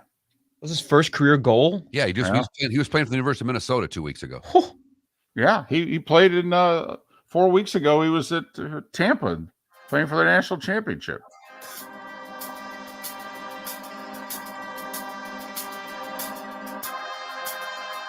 You're listening to Miller and Moulton, only on the Florida Sports Network. And now, here's Marc Miller and David Moulton.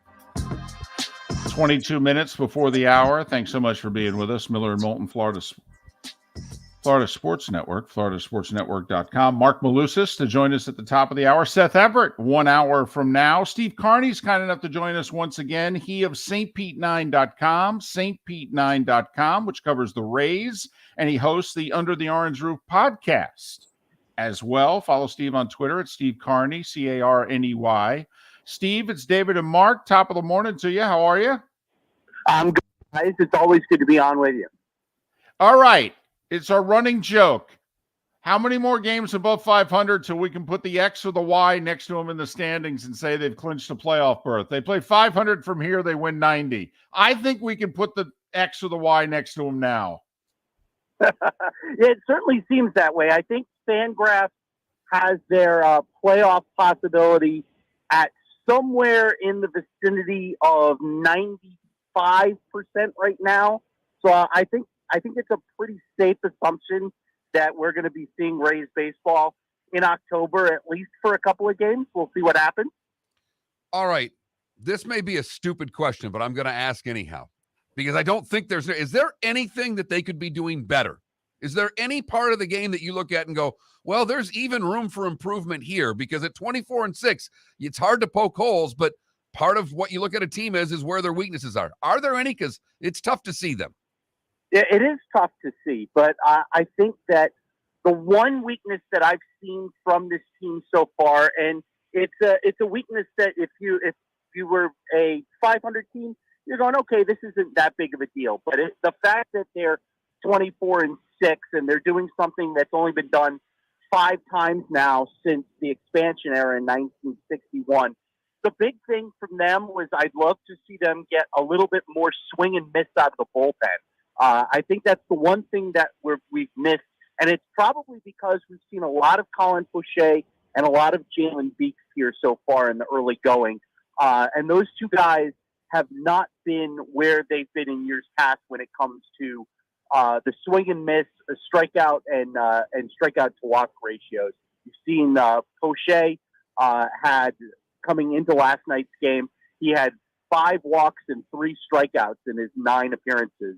And Beeks has been very similar, sort of a 1-to-1 strikeout to walk ratio. But those are the two guys that have been used the most out of the bullpen. So I would think that if you could get some more swing and miss out of those two guys, that would be the most perfect outcome of anything that's gone or that they need to improve on so far.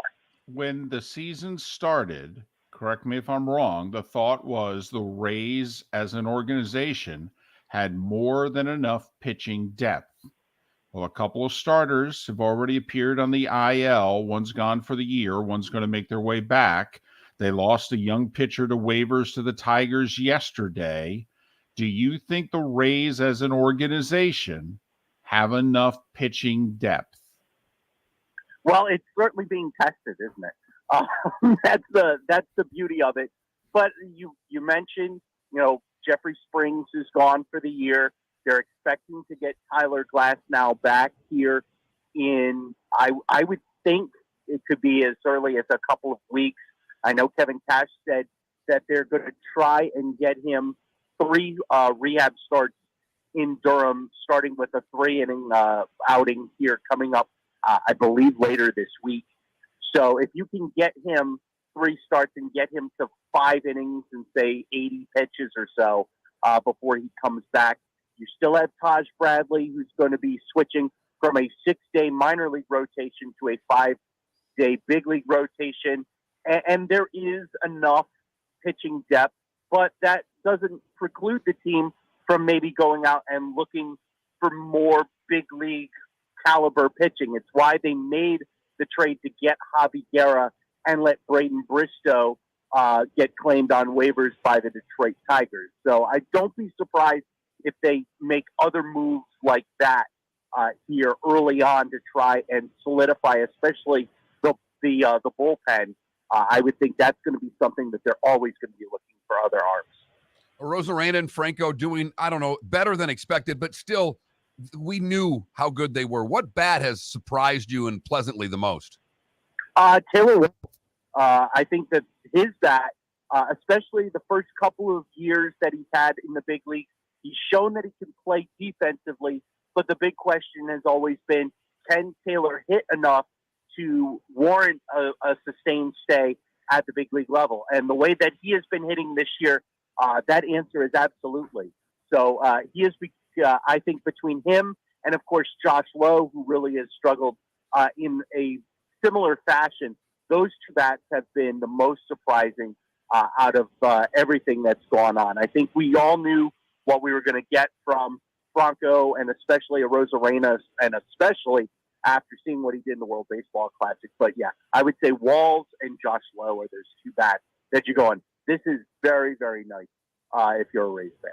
Steve Carney, stpete9.com, stpete9.com, which covers the Rays, and part of that is the Under the Orange Roof podcast. Follow Steve on Twitter, Steve Carney, Carney.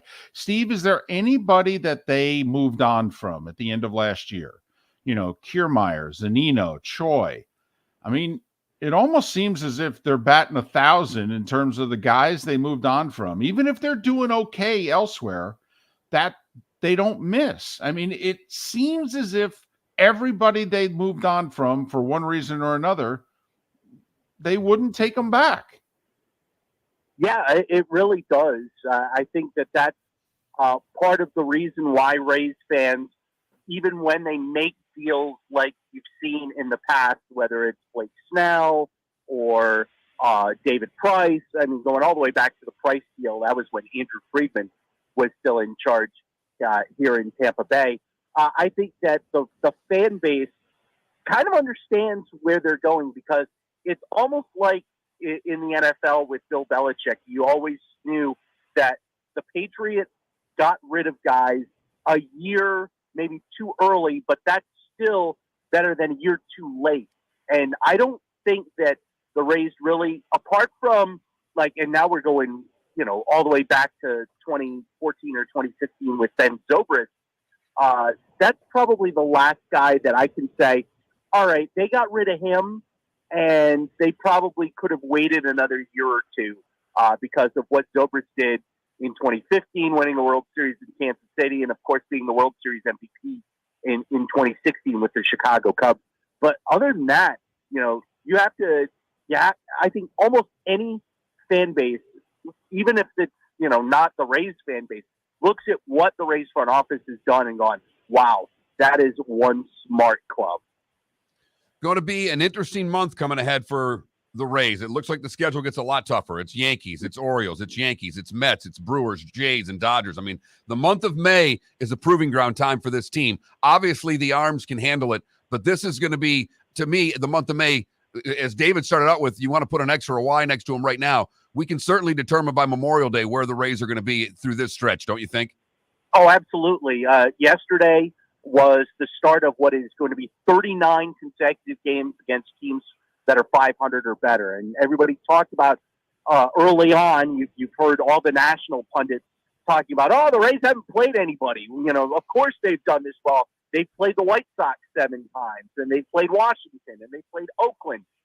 There's going to be, this stretch now is definitely going to shut up a lot of national people that have said the Rays haven't played anybody, because all they need to do is pretty much go 20 and 19 in this 39 game stretch, and all of a sudden they're going to be 49 and 35 at that point.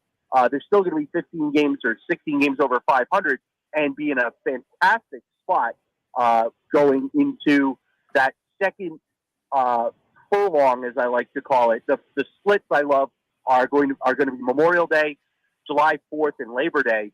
And so that next run of games from Memorial Day to July 4th, when things get a little easier for this club, then they can really start making hay, and you can start putting maybe that X a little closer to being written in ink. Have to admit, was hoping for a little more than 10,000 at the ballpark last night, but two best teams in baseball. But that's just me. I was too. And you can't really fault the ball club for this. They're doing everything that you could really ask for. They've reduced ticket prices. I mean, you can get tickets now for $10 at Tropicana Field, and it is during the week, so of course the numbers are going to be skewed a little lower this weekend. They've got the Yankees coming to town. They're going to open the upper deck because they've already sold out the entire lower bowl. So everything in the upper deck is now going to be open. So they're really going to try and pack them in here for the weekend. But it is what it is. It's two teams that, yes, they're the two best records in each league, but it's not sexy. It's not sexy baseball. So I can kind of understand, although 10-9 is a little disappointing. Steve Carney, stpete9.com, stpete9.com, and the Under the Orange Roof podcast. Follow Steve on Twitter at Steve Carney, Carney. Steve, as always, appreciate your time and your insight, and we'll catch back up after this 39-game stretch, okay? Yep, you gave me the best birthday present ever, guys. A chance on your show. I appreciate it. Well, happy birthday, Steve. You accept some bad gifts then. If this is that good, you have gotten some bad gifts. You guys are the best. I appreciate it. Happy birthday, Steve. Steve Carney, stpete9.com, and the Under the Orange Roof podcast. Man, you got to do better than appearing on Miller and Moulton for 12 minutes. Hey, don't sell us that short. Chevy Chase. I'm a hell of a slouch. Tremendous slouches here. But this is a hell of a month for the Rays here. Yep. It's true. After the stretch with the Pirates, who are the best team in the National League right now, Yankees at home, at the Orioles, 4 at New York with the Yankees, 3 at New York with the Mets, and then home for the Brewers, the Blue Jays, and the Dodgers before the Cubs at the end of the month. This is a big stretch, and they actually, they start June out with Red Sox, Twins, and Rangers. So, as he said, this is a long stretch of games against good baseball teams, and we'll find out a lot more about the Tampa Bay Rays. Do some quick math. Since the 39-game stretch started last night, so we'll take that. They were 23-6 before the stretch started. If they were to go 20-19, just play a game over 500 for what is essentially a quarter of the season. I mean, 41 games is a quarter of the season. It's a 39-game stretch. They would be 43-25. 23-6, count the win last night, and then essentially over the next 38, they go 19-19. They would be 43-25. 72 games into the season, that's 40% of the season would be, when this stretch is over, they will have played 40% of the season, Mark. They'd be 18 games above 500, 43-25. That's pretty good. That's pretty good. Even playing 500 baseball for 6 weeks, right now, that could still be the best record in baseball when this stretch is done, if they can play 500 ball through it. And not to think if they play a little better than that, where they'll be. But that'll be tough. I mean, that's damn near every team with a winning record in the majors right there that they're playing. So, okay. All right. We'll be paying attention. Then again, the Panthers and Heat may still be playing for all we know. But none of them play in Tampa. So it'd be nice, by the way. How about 3 sellouts for the Yankees this weekend? That'd be cool, wouldn't it? Maybe actually do 100,000 people for a 3-game series? Especially if it's 70% Rays fans. So, Yankees with a win last night, back over 500. Still in last place, though, in the AL East. That is something. They had to come from behind late in last night's game as well. They were down 2 spit. Yep, 2 in the 6th, 1 in the 7th, 1 in the 8th. Young guys are getting it done for the Yankees. Well, it's because all the old guys are on the IL, David. No. They are banged up. Wait, Stanton and Judge are hurt? Right. Seriously? That's shocking. Donaldson's hurt. What? Seriously? You mean the guys in their 30s are hurt on the Yankees? In fact, they've got 5 guys right now that are injured. And I believe if you added up their payroll, it's more than the Rays payroll. It's more than the Pirates payroll. It's more than the Marlins payroll. Those guys that aren't playing.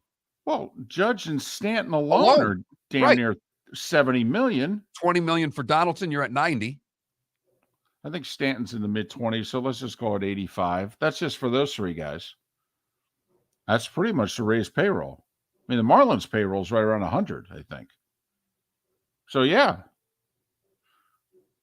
So they got to get it done with somebody. That is something. If you're Cashman, you walk in the morning, you take a look at the report, and your IL list is like the 18th payroll in Major League Baseball. And you can't make excuses. You're the Yankees. But you look at that and you go, I'll be damned. He signed him. Yeah, yes, he did. Miller and Moulton. We'll check in with things in New York on the other side. Marc Malusis is next on the Florida Sports Network. Ladies and gentlemen, once again. Yeah. Hi. Excuse me. Hey, the line starts back here. Ma'am, if your party's not here, you're going to have to go around again. If you had the opportunity to avoid all this, wouldn't you? Salt Live is the official transportation provider of the Miller and Moulton Morning Show, making your trip to and from the airport seamless and stress-free. Salt Live is supported with the help of local partners like the Bayfront Inn. Gather your family and friends and enjoy a leisurely day on the water with a pontoon or deck boat. If you prefer to explore the waterways without a motor, the Bayfront has canoes, standboards, and kayaks. At the end of your journey, enjoy lunch or dinner at the Bamboo Tropical Bar and Grill. The Bayfront Inn, something for everyone on 5th Avenue in downtown Naples. BayfrontInNaples.com. When you need a ride, book with Salt Live Transportation, 308-8686, or book on saltlivetransportation.com. Located on the East Trail, locally owned Naples Tiki Bar and Grill is an outdoor eatery next to the Hitching Post Shopping Center. Island-inspired food with a true tiki theme. The best place in Naples to enjoy the beautiful weather in Southwest Florida. The Naples Tiki Bar and Grill offers a great menu for dine-in or takeout. Enjoy our famous pulled pork, huge burgers, and tiki bar cocktails. Don't miss happy hour every day from 3 to 6 and live music 7 days a week. See you soon at the Naples Tiki Bar and Grill, 11498 Tamiami Trail East. Hello, friends and family of Southwest Florida. Are you looking to tap into the electric vehicle market? Well, look no further because we here at Southwest Florida Golf Carts have just what you need. E-bikes, golf carts, LSVs, scooters, and more. Come down and talk with one of our experienced sales reps, have a soda and a smile, and you could be cruising the streets in your new EV today. Stop by the store or visit our website at flgolfcarts.com and enter for a chance to win $100 off your next purchase by answering John's monthly sports question. Miller and Moulton here for the Clutch Vodka Play of the Day.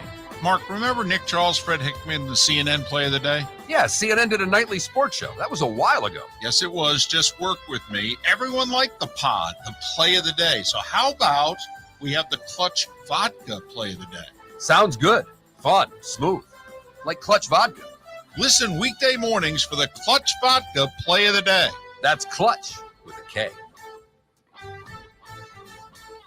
David Moulton for Napa, Napa Auto Parts, and Napa Filters. Insist on Napa filters for your vehicles, or if you're a do-it-yourselfer, only buy Napa filters. Napa has a filter for almost anything on earth that moves, whether it's motorcycles, foreign and domestic cars, vans, SUVs, earth-moving equipment. You get the idea. Napa Auto Parts, Napa filters. Insist on them for your vehicles, or if you're a do-it-yourselfer, only buy Napa filters. You were listening to Miller and Moulton on the Florida Sports Network.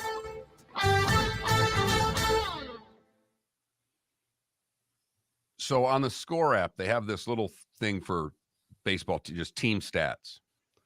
The Rays are first in runs, hits, average, on-base percentage, slugging percentage, OPS, home runs, runs allowed, hits allowed, batting average against, ERA, WHIP, home runs against. The only thing they're not first in the league.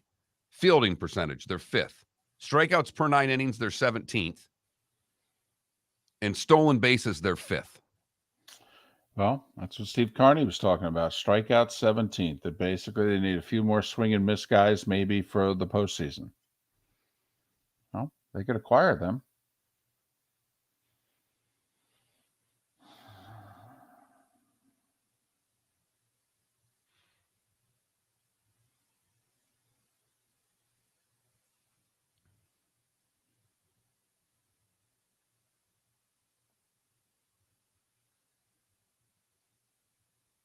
Yeah, Canada relief. I am surprised about the Twins. I mean, the other 4 teams all with losing records, and I think 3 of them are in last. But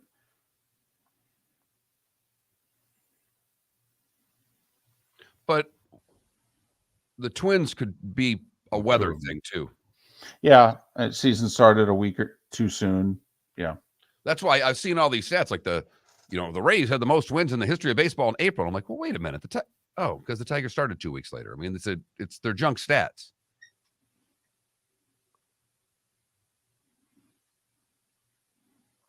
Like if I was the Orioles, I'd actually be hoping that it was a little more than plus 12%.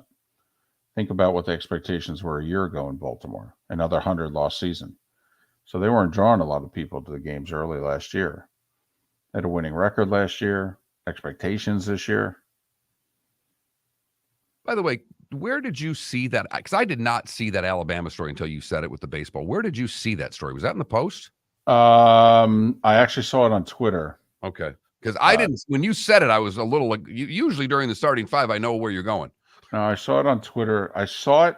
It might have been Ravel. Somebody was on it right away. And I don't know if it was even, I follow D1 baseball on Twitter. Gotcha. I don't, but somebody with either college baseball or betting had it, but I thought it was betting. That's something. Isn't that's an interesting, that shows you though, everybody worried about gambling. That's how closely sports betting is regulated in every state. Well, and the other story that came out too is that the sports books have all said, you an NFL player and you're going to bet, we're going to tell on you. You're right. Yeah. Because what's the only thing that can bring them down? They're making money hand over fist. The only thing they can't have is a major controversy. They got the golden goose here, baby. Now, if our governor could just do it. Marc's on hold. We have a lot of Marcs and Davids on this show.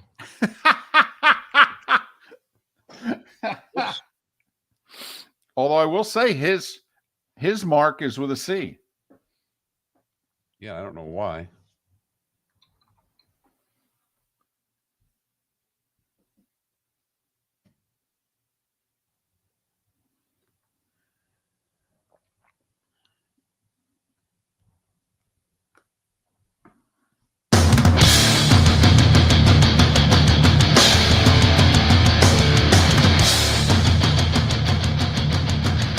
You are listening to Miller and Moulton, exclusively on the Florida Sports Network.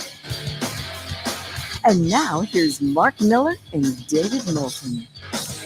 And it is the third and final hour of Miller and Moulton along the network in Lake City and surrounding areas, Tampa, St. Pete, Port Charlotte, and Venice. We're just halfway home in the 239. Miller and Moulton, the Florida Sports Network, floridasportsnetwork.com. Seth Everett to join us to pound his chest about his Devils and a few other things in about 35 minutes' time. Marc, you know you're a big deal if they give you a nickname, and he's the Moose.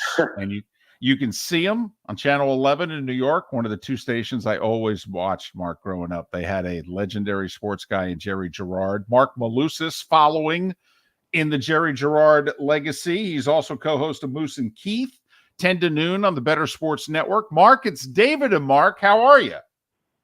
David, Marc, good morning, guys. Pleasure, man. Thanks for having me on. Well, it's our pleasure. Obviously, in our neck of the woods, we're paying attention to the Heat and Knicks from the Heat perspective. I mean, Mark, come on. No Jimmy Butler, no Tyler Hero.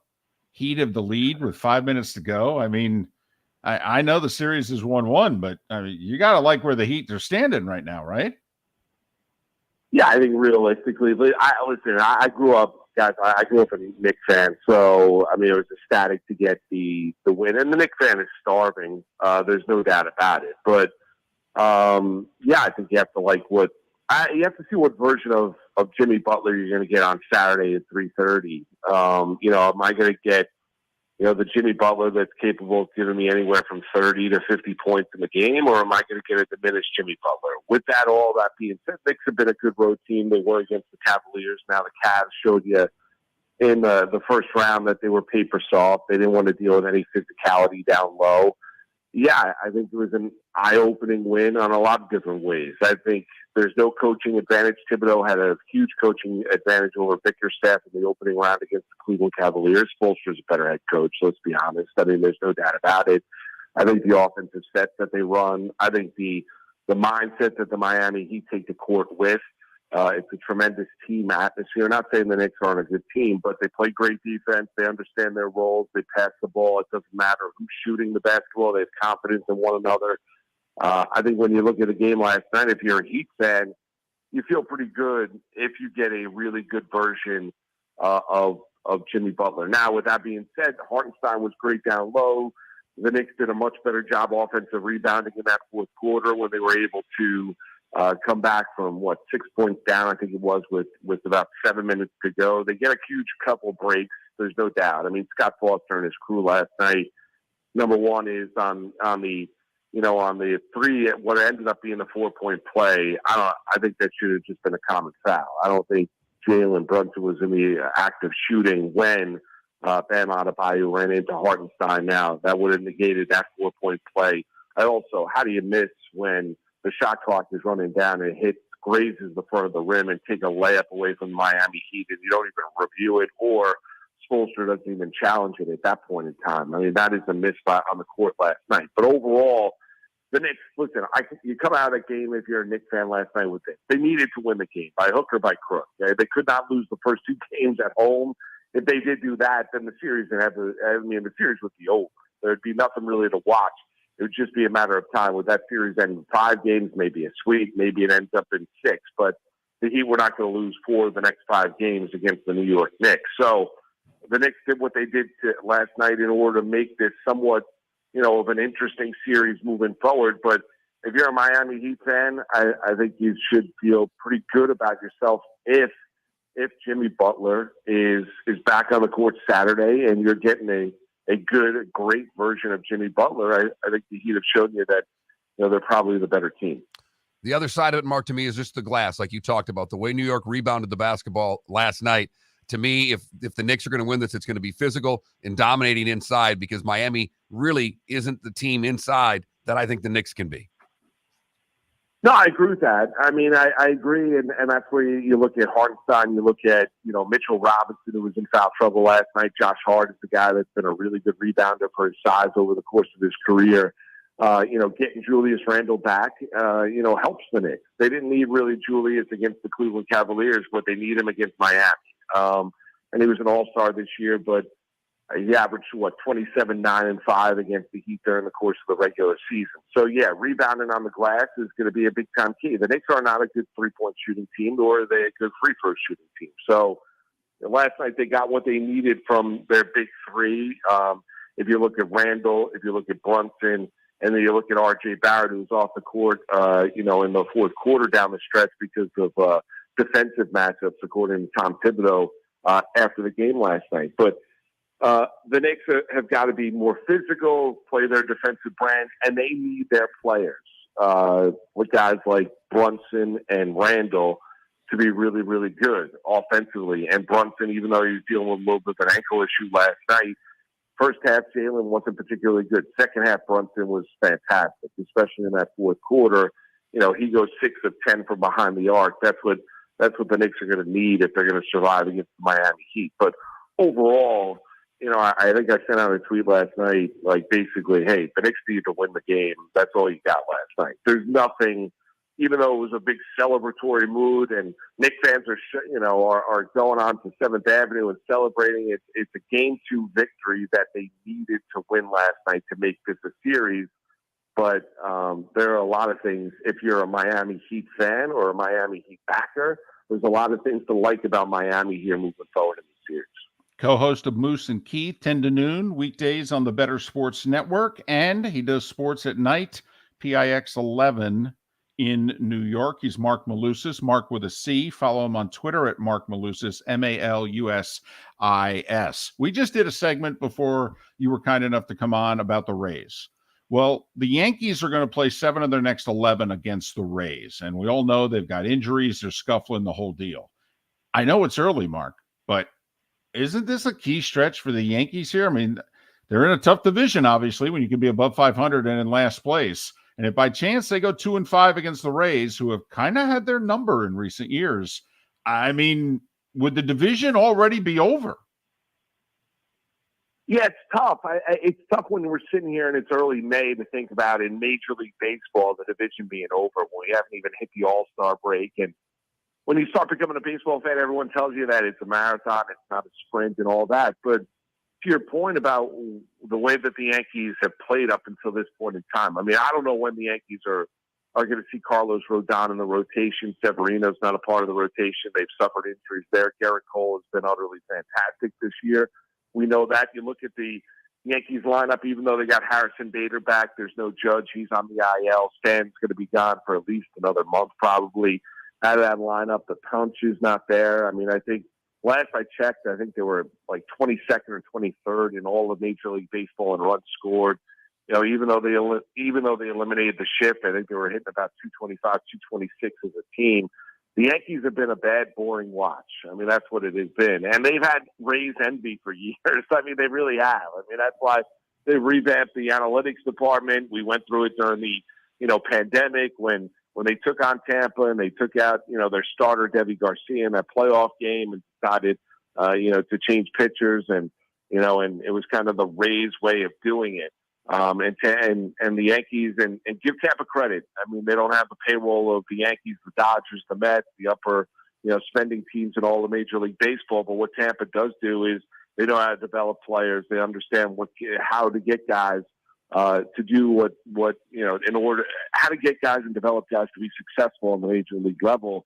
And I don't know if you could say the division's over. To answer your question, long story long, I think it'd be a tough ask to think about this Yankee team going on the kind of run it would take for them to get back in. Now, the Yankees don't necessarily need to win the division to have success in October, and that's how the season's going to be defined because the Yankees haven't won a World Series since 2009. But there are serious concerns about this Yankee team given the injuries. Now, I've always thought the Yankees can survive a lot of different injuries during the course of the regular season and still win games. That has not played out that way this year. They came back 2-0 last night, snapped a 4-game losing streak, and beat the Cleveland Guardians 4-2. But is that been more the outlier? Yeah, the Yankees have been a tough watch. They played a lot of bad baseball. They played sloppy baseball. They're not hitting the home run like they used to. They're not scoring the same amount of runs like they used to. And Tampa's gotten off to this exquisite start. And what makes the Rays really, really good is, they know what they are, and they're really good and really smart. They're a really good defensive team, and when they have guys that are really good players, hitting in that lineup, and Wander Franco and the other stars and Randy Arozarena, Tampa is a very, very difficult team to go up against. Boy, and you said it, the Yankees run support right now. They're 23rd in the league in runs scored, and that's not going to get it done. I know that they're getting Judge back here shortly, but where are the runs going to come from? Because Stanton out, Donaldson out. Where are they going to start where are they going to start producing runs on this team? Yeah, well, Donaldson. Yeah, I don't mean to jump you, but Donaldson's terrible. He is. You're right. He's done nothing for him. Yeah, I mean, Yankees. He's a great defensive third baseman, but offensively, I mean, we are a ways away from him, making it rain and being an MVP candidate and all that kind of stuff. Like that version of Josh Donaldson. Even though, Aaron Boone will defend him in post-game pressers, that version of Josh Donaldson's gone. I think where the offense is going to come from is, You've got to get Judge back in the lineup, and it's a right hip strain. I don't know if it's just going to be a 10-day IL stint, and then he is going to be back. I mean, Giancarlo Stanton is a historically slow healer. So when they tell you it's 4 to 6 weeks, probably it's going to probably be maybe more than the month and a half that they're estimating that he's going to be out with that grade 2 hamstring strain. You're going to need guys like LeMahieu, Gleyber Torres, Anthony Rizzo, now a healthy Harrison Bader. I don't think a Yankee fan holds out any kind of hope that they're going to get anything from Aaron Hicks. Throwing Oswaldo Cabrera, a guy that's a jack of all trades, can play multiple positions, really good defensively. And I think last year he showed himself to be a decent enough offensive bat. The Yankees have gone all defense behind home plate, so they're not going to get much production there. When you look at it, even though Trevino was an all-star last year in the first half, second half, offensively, he was really next to nothing. So where are they going to get it? It's going to rely on guys like Rizzo, Volpe, DJ LeMahieu, a healthy Harrison Bader. Right. And they're going to have to hopefully get some production from guys that maybe they were not counting on. Like they got a really nice uptick from Franchy Cordero to start the year. Then he got extremely cold. They sent him down. They brought him back up after they put Judge on the IL. But not only are you dealing with issues when you look at the Yankee lineup, the Yankees also announced last night that Lou Trevino, one of their relievers, not their closer, but Lou Trevino is now done for the year. He's going to have Tommy John surgery today in Los Angeles. So, Mark, unfortunately, it's a hard break, and we're up against it. We do appreciate your time, and we congratulate you. Guys. No, that's fine, and we congratulate you. The question is, Yankee fans don't really know where the offensive production is coming from, to be honest with you. And neither do the Yankees. Marc Malusis, thank you. Located on the East Trail, locally owned Naples Tiki Bar and Grill is an outdoor eatery next to the Hitching Post Shopping Center. Island-inspired food with a true tiki theme. The best place in Naples to enjoy the beautiful weather in Southwest Florida. The Naples Tiki Bar and Grill offers a great menu for dine-in or takeout. Enjoy our famous pulled pork, huge burgers, and tiki bar cocktails. Don't miss happy hour every day from 3 to 6 and live music 7 days a week. See you soon at the Naples Tiki Bar and Grill, 11498 Tamiami Trail East. Miller and Moulton here for the Clutch Vodka Play of the Day. Mark, remember Nick Charles, Fred Hickman, the CNN Play of the Day? Yeah, CNN did a nightly sports show. That was a while ago. Yes, it was. Just work with me. Everyone liked the pod, the Play of the Day. So how about we have the Clutch Vodka Play of the Day? Sounds good. Fun. Smooth. Like Clutch Vodka. Listen weekday mornings for the Clutch Vodka Play of the Day. That's Clutch with a K.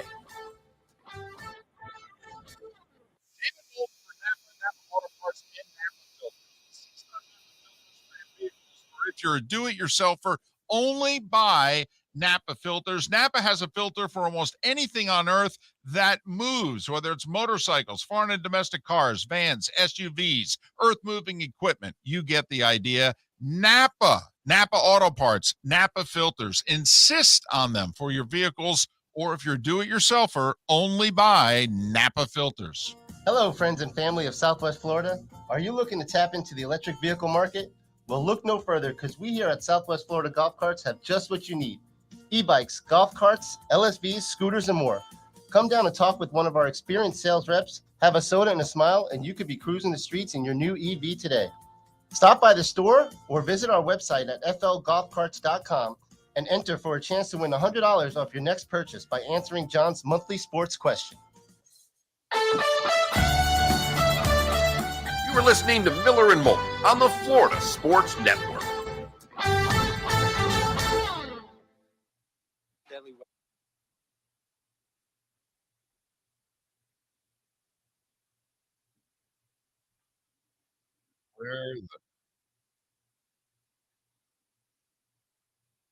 There we go. So apparently Seth sat next to Malusis for Rangers Devils Game 7. Okay.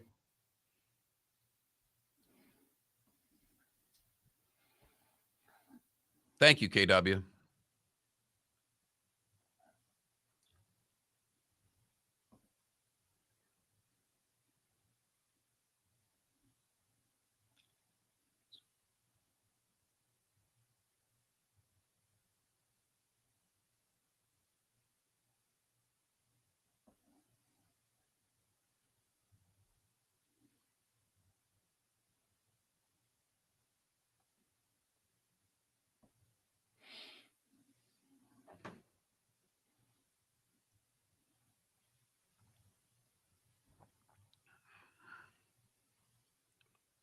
I'm Al Hag again for softball tonight, David. Whoa, what happened? First communion for the twins, and so mom and dad both got to go to the class because it's their rehearsal for first communion on Saturday.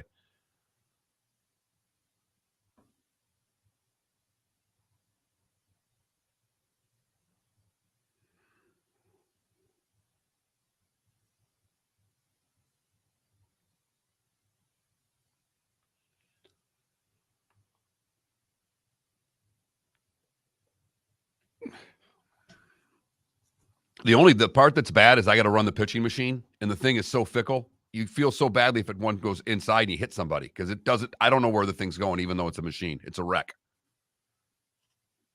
Might just start popping it off the hip and pitching tonight.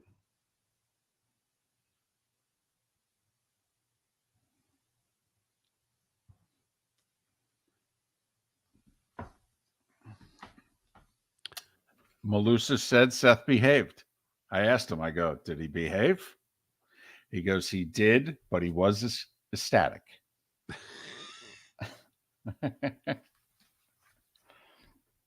Easy to behave when it's a blowout, too.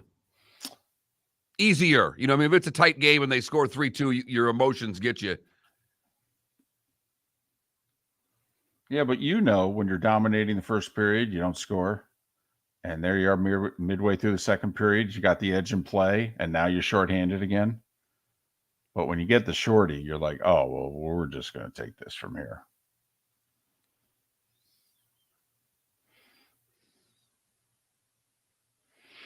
Canada relief, Baker Mayfield cannot win the division for the Bucs. I will say that's who they're talking about at that position. It's tough to find somebody with Tampa Bay Buccaneers to talk about Kyle Trask. It's because Kyle Trask can't play. I'm just saying they did spend a second-round pick on him. I mean, listen to an interview Jason Light gave the other day, singing Baker's praises.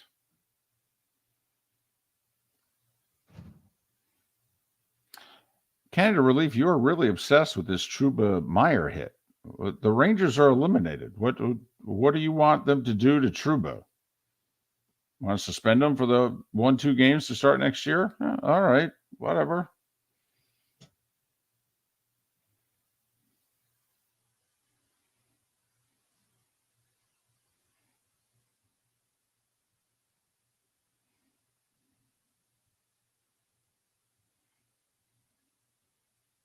Well, DC, like a 12, 13-minute segment is a short segment for where he works. So I could see where in his head, you know, we all have a clock that we're used to. That's a short clock for him.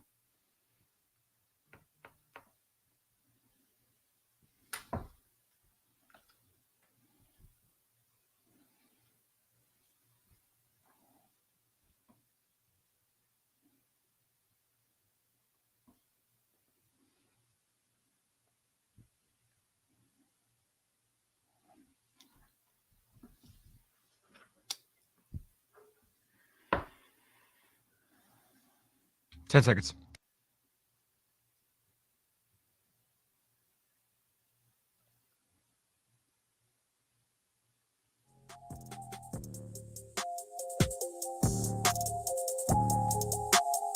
You're listening to Miller and Moulton, only on the Florida Sports Network. And now, here's Marc Miller and David Moulton. 21 minutes after the hour, Miller and Moulton, Florida Sports Network, floridasportsnetwork.com. Seth Everett to join us in a little more than 15 minutes' time. Talking Heat. I know they lost, but man, they're better than I thought they were. Without Tyler Hero. I mean, I don't know your thought, Mark, about like, you know, obviously they were amazing against Milwaukee, but they were so amazing that I think a lot of us, I know me, I'm kind of looking at Milwaukee like, well, what's wrong with Milwaukee? There's no way you should have gotten your butt kicked like that by that team. So what is wrong with you? But now, after what the Heat have done in the first two games in New York, that's a good team. On their best day, They're almost very good. It's not a great team at all.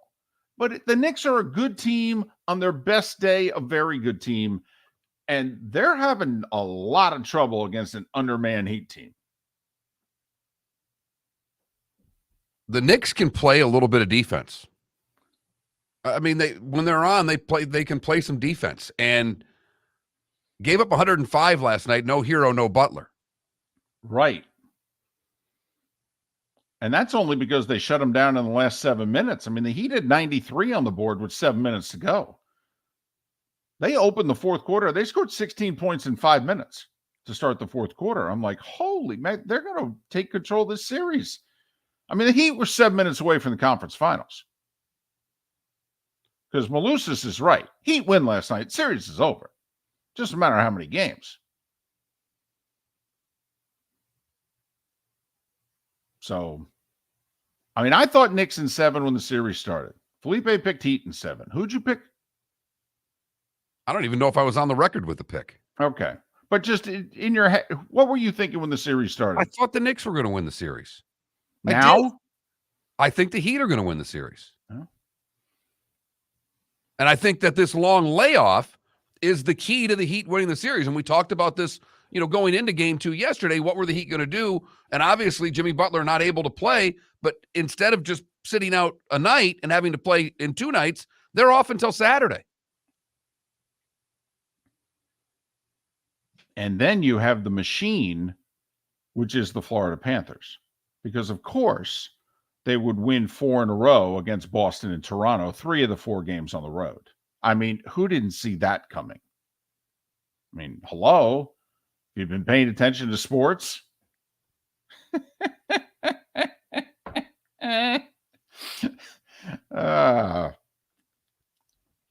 I know Toronto outshot them last night, but I don't put the same thing into shots because there's all different kinds of shots, if you know what I mean. And to me, I thought the Panthers dominated in the third. Toronto made a nice run there to get back into the game, but I mean, they were able to physically play with them. The scorers weren't getting into open spots that often for Toronto. We talked about their gap control. When guys are going into the zone, Florida players are right on them. I thought there was a 10-minute stretch in the second period where Toronto had the edge in play. There's they scored no twice, and the Panthers were leaking a little bit. Bob was, it was 2-2, and the reason it was 2-2 and not 4-2 was Bob. Really from 2-0 until the breakaway, Toronto dominated. They scored the goal, 9 seconds or 12 seconds after? I mean, it was pretty close timing. After it was 2-0, it was 2-1, just like that. Right. And then Toronto really poured it on until the breakaway goal. And Carter Verhaeghe with about 3 minutes to go in the second period. On the breakaway, he's the guy who scored the game winner in Boston in Game 7. He buried the biscuit top shelf glove side. In Boston, he did the same thing last night on the breakaway, 3-2 Panthers. And then I thought from there, I thought they didn't allow Toronto to do anything until there were about 2.5 minutes left in the game, and Toronto pulled the goalie. I mean, I thought Toronto had nothing going for the next 30, 40 minutes. The Panthers just skated them right into the ground. Remarkable. Barkov had a really nice game last night. Tkachuk continues to play really well. You do know technically these are 2 8 seeds, right? I mean, the Heat finished 7th in the regular season, but they lost the first play-in. So they went into the playoffs as the 8. Well, the Panthers were the last team to make the playoffs. Nobody had fewer points than the Florida Panthers, who made the playoffs this year in the NHL. Not even the 8 seed out west. I think the 8 seed out west had like 95 points. Panthers had 92. I mean, the Heat and the Panthers here are the 2 8 seeds. And even in a 1-16, they would have still played the Boston Bruins. Right. So no matter how you slice it, Florida was matching up with Boston. 1 through 8, 1 through 16, how they did it. It doesn't matter. Now it's early. The one series is 1-1. The other series is 1-0. Toronto lost game 1 to Tampa. Right. They go right into the locker room saying, guys, we've been here before. This is no big deal. In fact, I think it was pointed out, 5 or 6 of the 8 teams that advanced lost game 1 of their first round series. So, I mean, in fact, 3 of the 4 teams that are playing tonight lost game 1 of their first round series. You got Vegas and Edmonton tonight. They both lost game 1 of their series. Jersey and Carolina, only Carolina won game 1 of the 4 NHL teams that are playing tonight. We give Philly any shot tonight? No Embiid, a 10-point underdog. It's only the same setup as 2 nights ago. I mean, can Harden do it again? Boy, that'd be something. I mean, he is a Hall of Famer. I mean, we don't think he can do it for 6 more weeks. We don't think it's that James Harden anymore. He needs 72 hours in Boston, and it can dramatically change everything. That's all. He needs 72 hours in Boston. It would, Harden's taking a lot of abuse for the time he spends at the strip clubs and getting a little fat. And, James Harden was a punching bag for about a year. He was in Vegas 3 nights before he scored 45 points. They had a week break, not vacation, but they had a week break before game 1, and he was in Vegas. Comes back and scores 45. I mean, listen, none of us are coaches, although apparently Marc's coaching again tonight. You're coaching again, right? You're back on tonight, yeah. Head coach is up again, so I'm in charge for okay. U8 softball. You're 0-1 so far this year, right? I am. Okay. All right. You got the snacks all lined up? That's a mom job. So the snacks have already been set up. Hold on. I thought you said last time you had 2 jobs as coach. You had to make sure that you brought the pitching machine, and you had to make sure the snacks were lined up. No, you were bigger on the snacks. We got a team mom in charge of snacks. The list has already been distributed. I just have to make sure that they're there with the snacks. Gotcha. Okay. But they're important. So we have 1 coach amongst the 3 of us, Felipe. All right. And so, Marc, ultimately you get to decide how to defend James Harden tonight. But I'm going to make a suggestion. If it gets tight, don't put Al Horford on him. Well, here's the thing. If it gets tight, put 2 people on him. I mean, at the end of the Lakers game, Steph had 2 defenders on him, basically surrounding him the entire time down the court. The reason Poole took the 30-foot jumper and missed it is that they weren't going to let Steph Curry take that shot. Do you know why? Because he's Steph Curry. There you go. And I'm not letting James Harden. If Maxey beats me, okay. But I'm not going to let James Harden. I'm not going to let Smart roll off that pick and roll. I'm going to tell him to stay on him. I'll give up the damn 2. Like Curry, he's one of those players where when he gets in that mode, if you're playing one-on-one defense against him, it does not matter. Because Horford's defense wasn't bad on that. No, it just doesn't matter because he's a generational type of scorer. He's a 3-time scoring champion as well. Still, though, they got Marcus Smart. They got either Brown or, they have other options than Al Horford. That's all I'm saying. That's my suggestion. Marc's ultimately the coach. He'll make the call tonight, Sixers Celtics. Seth Everett's next. Miller and Moulton here for the Clutch Vodka Play of the Day. Marc, remember Nick Charles, Fred Hickman, the CNN Play of the Day? Yeah, CNN did a nightly sports show. That was a while ago. Yes, it was. Just work with me. Everyone liked the pod, the Play of the Day. So how about we have the Clutch Vodka Play of the Day? Sounds good. Fun. Smooth. Like Clutch Vodka. Listen weekday mornings for the Clutch Vodka Play of the Day. That's Clutch with a K. David Moulton for Napa, Napa Auto Parts, and Napa Filters. Insist on Napa filters for your vehicles, or if you're a do-it-yourselfer, only buy Napa filters. Napa has a filter for almost anything on earth that moves, whether it's motorcycles, foreign and domestic cars, vans, SUVs, earth-moving equipment. You get the idea. Napa Auto Parts, Napa filters. Insist on them for your vehicles, or if you're a do-it-yourselfer, only buy Napa filters. Ladies and gentlemen, once again. Yeah. Hi. Excuse me. Hey, the line starts back here. Ma'am, if your party's not here, you're going to have to go around again. If you had the opportunity to avoid all this, wouldn't you? Salt Live is the official transportation provider of the Miller and Moulton Morning Show, making your trip to and from the airport seamless and stress-free. Salt Live is supported with the help of local partners like the Bayfront Inn. Gather your family and friends and enjoy a leisurely day on the water with a pontoon or deck boat. If you prefer to explore the waterways without a motor, the Bayfront has canoes, standboards, and kayaks. At the end of your journey, enjoy lunch or dinner at the Bamboo Tropical Bar and Grill. The Bayfront Inn, something for everyone on 5th Avenue in downtown Naples. BayfrontInNaples.com. When you need a ride, book with Salt Live Transportation, 308-8686, or book on saltlivetransportation.com.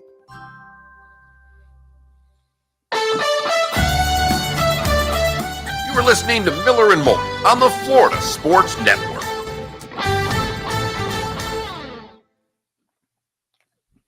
Hey, man. Yo. Seth, what is with the mugshot on your Twitter? It looks like a mugshot.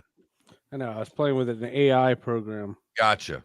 I can get a different one. Oh, no. I knew there was a story behind it. That's why I asked. Yeah. You know, I just, when I got unverified, I wanted to change it up, you know. Did you see the thing where if you type in your bio, former blue check, the blue check returns? Yes. That was funny. I love your bio. Was verified when it meant something. Yep, I remember when it meant something. Yeah. I like, people have asked me, they DM me and they go, "What's your burner account?" If I told you, then that wouldn't be a burner account. Right. How is Malusis? Great. Yeah, He's the long-winded, but good. He sat with me. Yes, we saw. He showed up. He said you behaved. I asked him. I said, "Did Seth behave?" And he said he did, but he was ecstatic. I was ecstatic. When it was 2-0, I started bouncing off the walls. 1-0, I wasn't excited. I was 2 tenths. Absolutely. After watching that Boston Florida game, nothing was safe. Nothing was comfortable. But that fan base was nuts. Yeah, it's fun. Fun night. I feel like hungover from it. I was going to say, you probably wish for another 24 hours before Game 1 at Carolina, Yes. right? You're I probably can't not imagine ready what the tonight. players. I can't imagine what the players are dealing with. But I am glad from a being 49-year-old standpoint. I'm really glad that the series starts in Carolina. My God, it's exhausting. Do you have enough money for this run? Well, it's very funny. We have game 3. We have a bar mitzvah. I'm sorry. Is it either one of your daughters? No. No. So oh well. We'll be leaving the bar mitzvah early, but I don't think I can get to the arena. That's okay. So I'm talking about the home games. Game 6 is my wife's birthday, and it's also Mother's Day weekend. Well, she can come if she can wants. go to the game. That's a great Mother's Day present. Yeah, I don't think that's what she wants for Mother's Day. Mother's Day and her birthday. It's always the same weekend.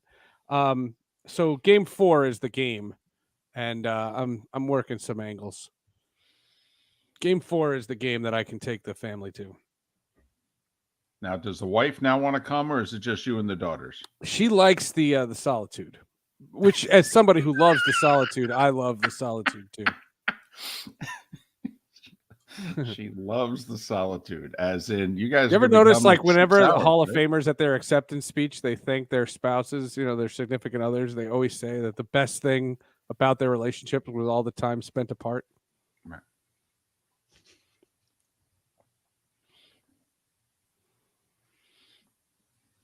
Yeah, so game 4 is the game that looks like the best chance of us of the family sojourning.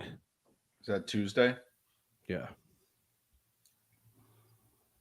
That's the other thing. Game 6, if we plan that for her birthday, and then they either win in 5, lose in 5, and it's over, then what do we do? No, see, I figured you'd have to get another gift that you would just drag her along. Have a plan B gift. Yeah. Say, hey, I got you something for Mother's Day. This is not part of Mother's Day. I don't know. And then, and we can talk about this, like this is a U.S. television disaster. Whereas Devils Rangers was prime time, now we're getting the Shim Sham time zones, 3:30 starts, New Jersey, Carolina is not made for television. No. Nor is Seattle, Dallas, and the 2 Canada series they don't care about either. So coming back. ESPN TNT taking a bath.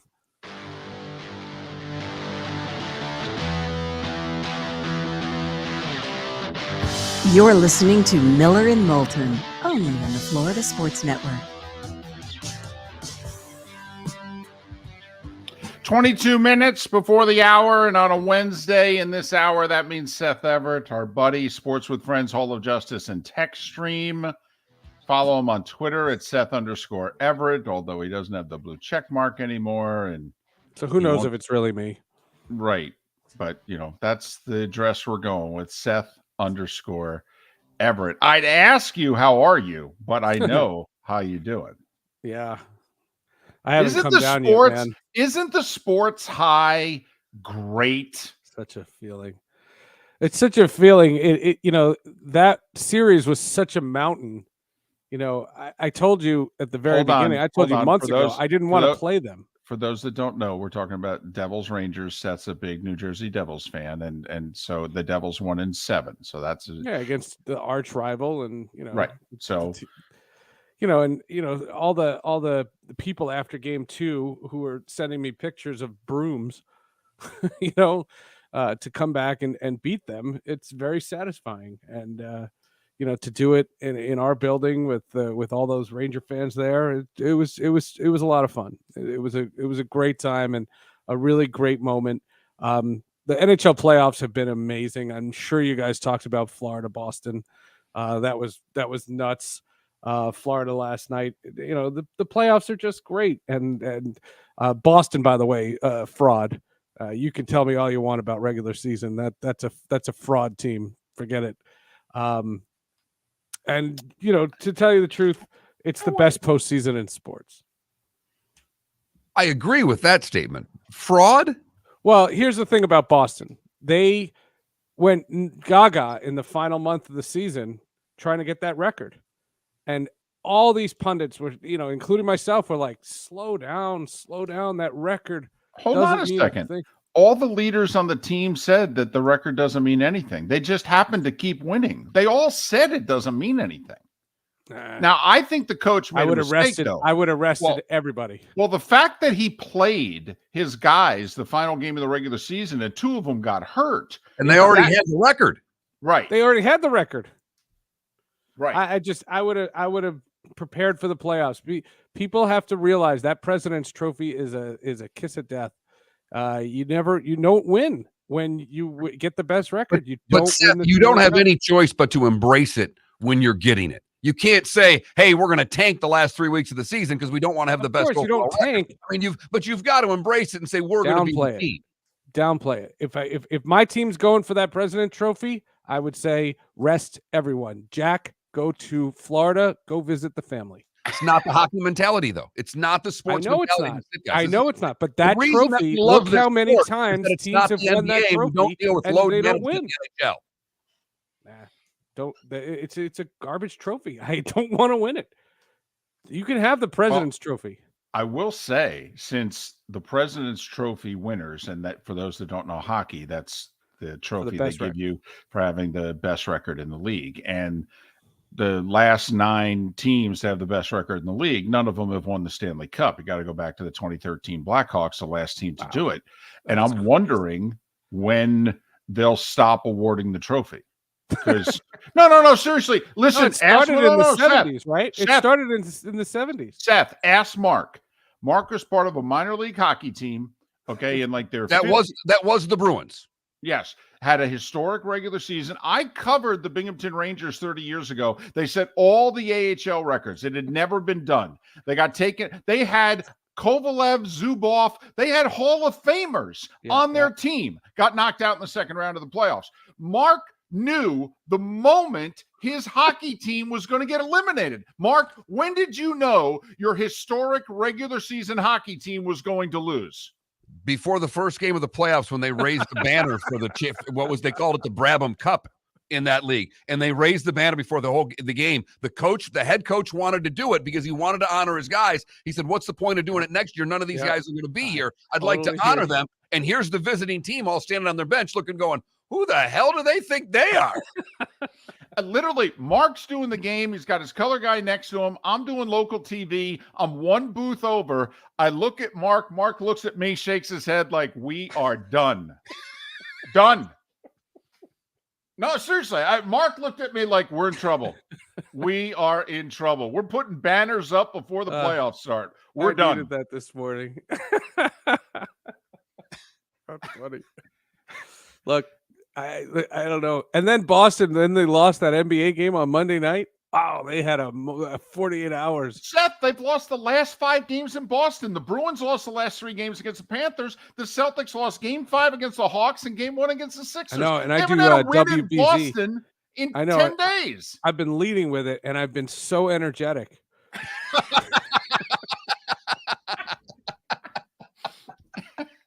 I mean, I don't know if anybody in Boston's paying attention to the fact that the Red Sox are actually playing not bad baseball. You know, got a good start out of Sale. They're swinging the bats. I mean, some of the young guys are coming through, and I don't know if anybody even cares. I was watching the Red Sox play Cleveland, and it was just like raining, misting, and they were playing, and Dave O'Brien's talking about, well, this is the window. This is the window they're going to get. And the analyst, I think it's Veritek. I don't know who the analyst is, but he just kept going, window? I want to go inside. Close the window. He's Seth Everett, Sports with Friends, Hall of Justice and Tech Stream. Follow him on Twitter. We think it's still his account, Seth_Everett. Seth_. I have tears. I was laughing so hard. That's funny. Well, we often talk about television in this segment and, media and what have you. This is an interesting dynamic that's now at work. Like the NBA has had a tremendous first round of the playoffs. In fact, they have a 1, a 2, a 3, a 4, a 5, a 6, a 7, and an 8 seed that are playing in the second round. Never had it happen before, but they have great, big ratings matchups in at least 3 of the 4 State, series. Los Angeles is going to do Celtics, Sixers, Knicks, Heat. I mean, 3 of the 4 series are really great ratings. Never mind what the finals could be, etc. Seth, we're all hockey guys. This has been an amazing first round of the playoffs, but from a TV standpoint, and the ratings have been tremendous. Yeah. But that ends tonight. Yeah. Yeah. Well, it ended last night. The second round matchups are not made for American TV. For in Canada, the 2 matchups, you have the two favorites to win the Stanley Cup are Toronto and Edmonton. So that country is pretty gaga right now. And if you've seen the watch parties, they have 50,000 people showing up at these watch parties, and that country is embracing the sport. In the United States, these are not really sexy matchups. They're just not. Seattle, Dallas. I don't know if they've ever played in the regular season. I don't think I've ever seen them play. I watched that game last night. That was a hell of a game. That was really fun. That first period was bonkers, and then to go overtime, and Dallas tied it up, and then they went overtime. That was nuts. And then the Florida other game was crazy too. The Toronto game, that was nuts. It's just the whole thing has been remarkable. But it's the old adage: if a tree falls in the forest, no one's there to see it. How do you know it made a sound? And this is going to be crickets for ratings, unfortunately. Yeah, it's going to be brutal. Yeah. What do you do if you're the NHL? Nothing. How do you respond to that? Because you know how this goes. They're going, ratings are going to be down 20%. Well, look at the teams that were there a year ago. Look at the teams that were there now. But how do you try to form your response if you're the NHL? Well, you're in a long-term deal with Warner Brothers Discovery and Disney. So I like to think your partners are going to be okay. They're going to weather this RSN nonsense better than anybody. You know, they're at 100% or 98.7% capacity this regular season. They had a great season. You know, it wasn't a perfect season, but they had a great season. So I've heard interviews with Daly, the deputy commissioner, and Gary Bettman. That NHL's on a good place. The ratings are going to tank. They're going to be awful. But just all I say to any fan, watch it and then look me in the eye and tell me it's awful. No one ever does. Well, and we mentioned it, and how many people have seen the Seattle Kraken play this year? They're one of the 5 best skating teams in the league, and 2 of the other 5 are your Devils and Carolina. So that's going to be an amazing series. 17 people are going to watch it, but it's going to be an amazing series. Just like, listen, if Seattle goes on a run, you'll be entertained. They're entertaining. You don't know who any of them are, but they're entertaining. They're really fun. It's and that city's really embraced it. You know, I have a lot of friends there, obviously, and you know, I talk to those guys all the time. And you know, I've gotten the text. Are you going to come out to Seattle when it's a Devils Kraken final? Okay, slow down. You know, let's get there first. But you know, look, it's a lot of fun, and that's what playoffs are for. You know, now that the albatross is gone, that was the stress. Now it's just the rest of it is just fun. And I hope that people who enjoy it. And look, you know, I don't want to crush the NBA because I don't have an axe to grind against the NBA. But I did see a stat, and I don't have it in front of me because I wasn't thinking about this. But how many games have been won by double digits? Have the games been fantastic? Some of them have, but not all of them have. And okay, if that is what that sport is, and if people think that's a great postseason, rock on. I will not stand in your way. What has really benefited the NBA, though, and you're right, the closeness of the games. I think because there's so many threes that are shot, it's real easy to get separation now. Game 7 with the Kings and the Warriors. No, I understand, but Curry separate. If Curry scores 30, that's a nip-tuck game. He scored 50. I mean, Curry's the reason that was 120-100, and that happens occasionally, just like the Rangers. What Devils. would you rather see, a great fourth quarter or some guy score 50 points? Listen, Seth, you and I were both into the Rangers and the Devils. There were only 2 close games in that whole series. I know. Okay, so you can have a great series and not have a ton of close games, but the NBA has something right now. We talked about it where right now the home teams in the NHL are barely winning 1 out of 3 times, but home teams dominate in the NBA. Home teams are not winning 60% of their games so far in the playoffs. That's damn near historic early in an NBA playoffs. Yeah, it's interesting. Look, the NBA has my attention in the extent of the matchups are very intriguing. But I'll turn it on, and you know, when one team's beating the other team by 16, I look, I go, what am I watching here? What am I watching? But I'll flip on a hockey game just to see. Well, now it's Hulu literally just puts the game on. As soon as I press the Hulu button, it just puts the hockey game on. And it literally, as soon as it does, it's end-to-end action, and it's 2-1, 2-2, and you're literally, like, your eyeballs go out of your face. It's nuts how exciting it's been. Did your eyeballs come out of your face at the arena? And at what point of the 4-0 win did they come out? That second goal? When the whole arena started going, Igor. Oh, that was fun. The Rangers goalie, Igor Shesterkin. Did you manage to chant that from the press box, or did you lay off? No, ask Marc Malusis. I sat there with my hands folded. Wow. I'm impressed. I am. I was videoing the whole thing. That's what I kept doing. I just kept going like this. Wait a minute. So you I was didn't texting watch my the kids game? going, yeah, did you see this? You watched it through your camera? Just put the phone down and watch the game. No, I was sharing it with my kids. Sports with Friends Hall of Justice text stream. What do you got? Sports with Friends is John Rothstein. It'll be up in a couple of hours. John Rothstein, we talk about college basketball and all the changes going on, the transfer portal, whether it's the ruination of the sport. It's the sport he covers, so he would know.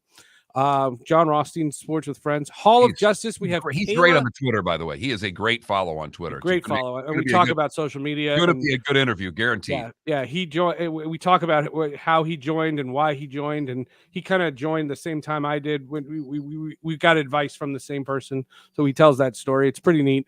Hall of Justice is Kayla Compton. She plays Allegra on The Flash. The Flash only has 5 episodes left of its series, and she directs the next one.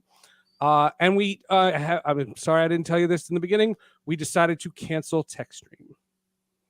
Really? Yeah. Wow. 105 episodes. There's no law that said we had to do 200 of them. That's true. It was It's very got to well be a done, bit though. much. It was very informative. It was very well done. Yeah, You we know? enjoyed it. It was a good run. We parted amicably. All We'll right. still be friends. Seth Everett. No one said we had to live together. We're not Bert and Ernie, you know. Sports with Friends and Hall of Justice.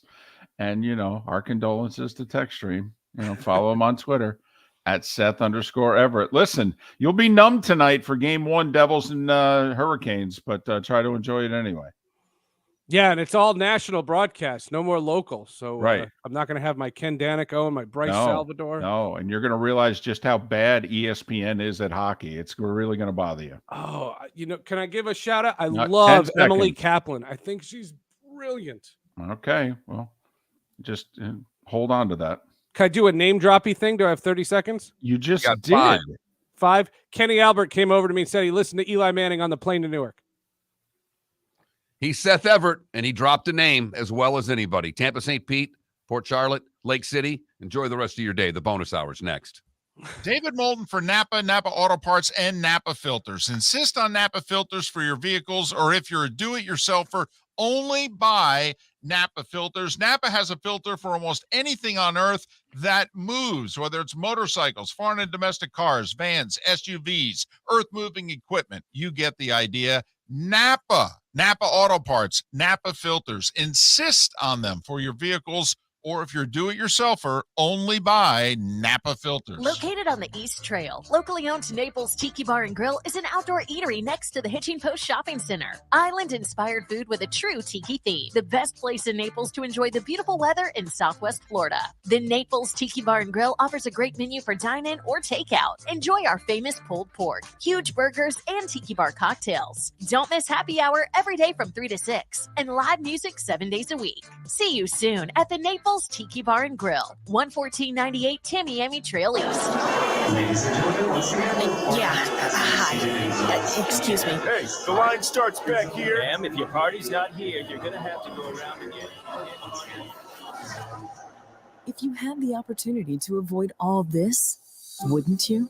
Salt Live is the official transportation provider of the Miller and Moulton Morning Show, making your trip to and from the airport seamless and stress-free. Salt Live is supported with the help of local partners like the Bayfront Inn. Gather your family and friends and enjoy a leisurely day on the water with a pontoon or deck boat. If you prefer to explore the waterways without a motor, the Bayfront has canoes, standboards, and kayaks. At the end of your journey, enjoy lunch or dinner at the Bamboo Tropical Bar and Grill. The Bayfront Inn, something for everyone on 5th Avenue in downtown Naples. BayfrontInNaples.com. When you need a ride, book with Salt Live Transportation, 308-8686, or book on saltlivetransportation.com. Hello, friends and family of Southwest Florida. Are you looking to tap into the electric vehicle market? Well, look no further, because we here at Southwest Florida Golf Carts have just what you need. E-bikes, golf carts, LSVs, scooters, and more. Come down and talk with one of our experienced sales reps, have a soda and a smile, and you could be cruising the streets in your new EV today. Stop by the store or visit our website at flgolfcarts.com and enter for a chance to win $100 off your next purchase by answering John's monthly sports question. David Moulton for Napa Auto Parts, and Napa Filters. Insist on Napa filters for your vehicles, or if you're a do-it-yourselfer, only buy Napa filters. Napa has a filter for almost anything on earth that moves, whether it's motorcycles, foreign and domestic cars, vans, SUVs, earth-moving equipment. You get the idea. Napa Auto Parts, Napa filters. Insist on them for your vehicles, or if you're a do-it-yourselfer, only buy Napa filters. You were listening to Miller and Moulton on the Florida Sports Network.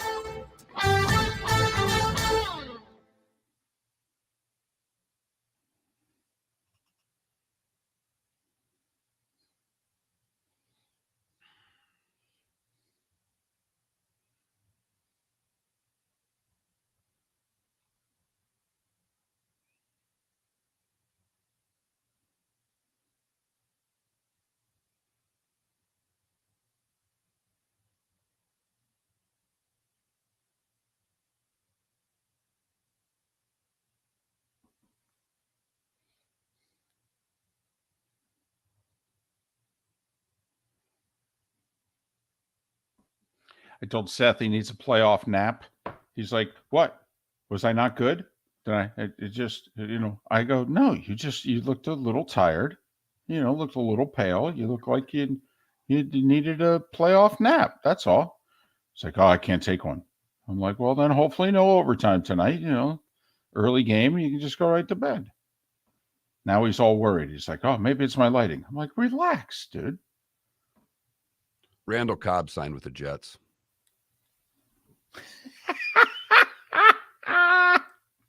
Happened right when we were finishing with Seth.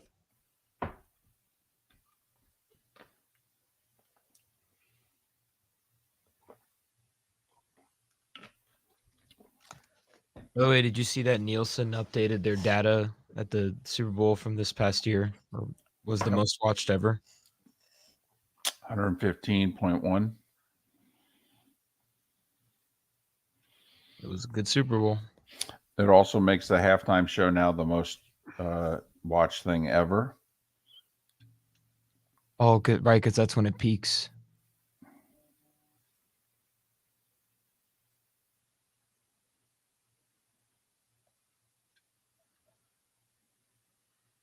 John Rothstein, buried bourbon. John Rothstein is who college basketball. He's really good.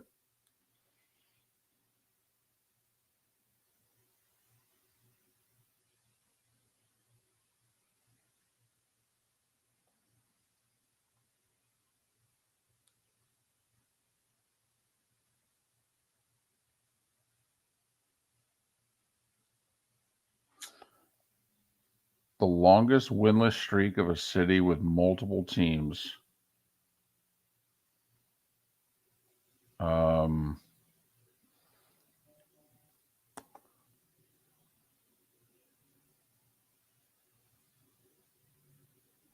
Does San Diego still count or no? Because if not San Diego, it might be Buffalo. What's the question? The longest city with the longest time that has more than one team without winning a championship. What's and Buffalo? Both the Chargers and Bills won early 60s AFL championships. So that's also if you count that.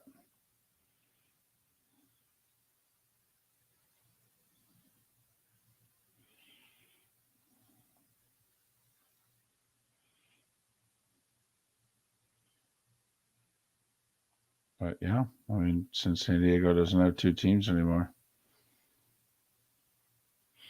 Did you hear that, by the way, the teams the Pac-12 was considering? I mean, San Diego State's the obvious. Did you hear who the other team is? There's 5 seconds. There's a debate. 5 seconds, go. Tulane or Rice?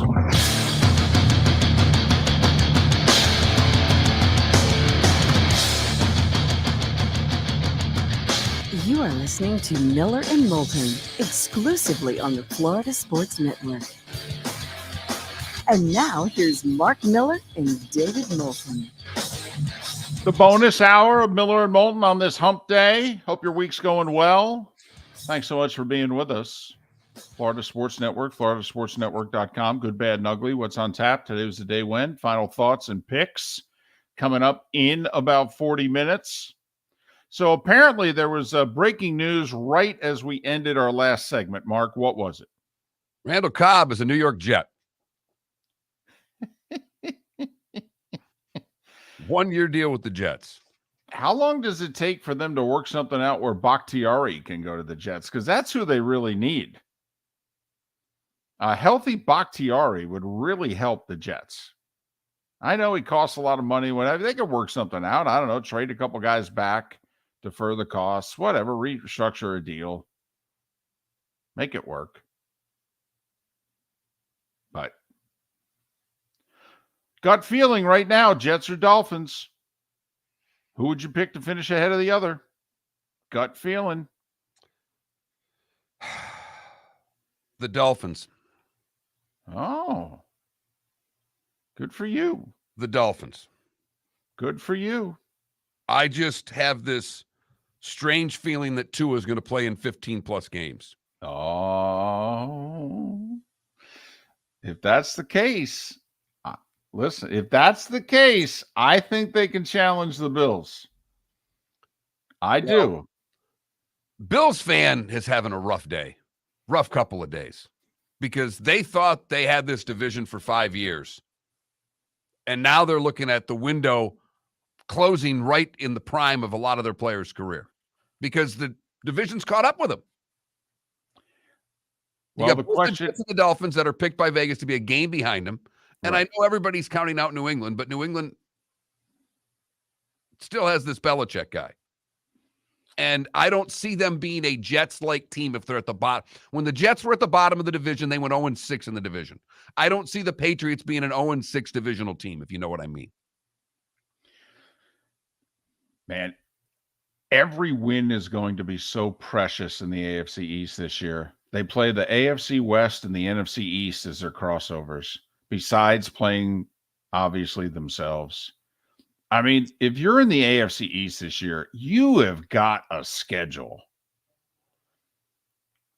I mean, you just have to.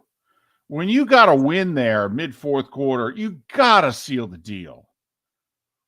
Cannot be throwing away games this year. It's just going to be too hard to win them. Bills made a nice little, draft day maneuver to get the tight end. They're apparently going to go a little too tight end, kind of what the Chiefs are throwing at people with Kelsey and a blocker. They're going to have Knox and this Dalton Kincaid guy. Okay, another weapon for Josh Allen, like he needs them. Although I do think, Mark, it gives them protection if Gabe Davis is, who disappeared midway through last season, and it was Diggs and nobody else.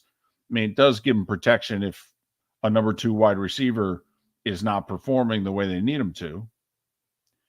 They signed a defensive tackle yesterday, a big body guy from Seattle who will help their run defense in the middle. Okay.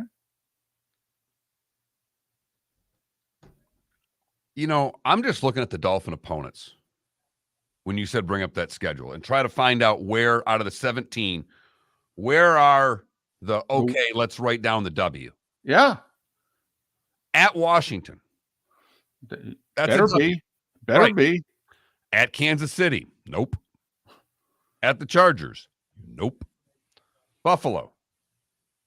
Now, we're not saying that those are guaranteed losses. We're just saying you can't put down a W. That's all. Buffalo twice. Can't do it. New England, I think you better be able to put down 1. You think you're going to put down 2. Well, you don't think the Patriots are going 0-6 in the division. If that's do you? Okay. Put it this way. I don't think they'll go 2-4. Ooh, so if the over-under was 1.5, you take under. I would. Okay. I mean, come on. Roster-wise, they don't compare to the other 3 teams in that division. They just don't.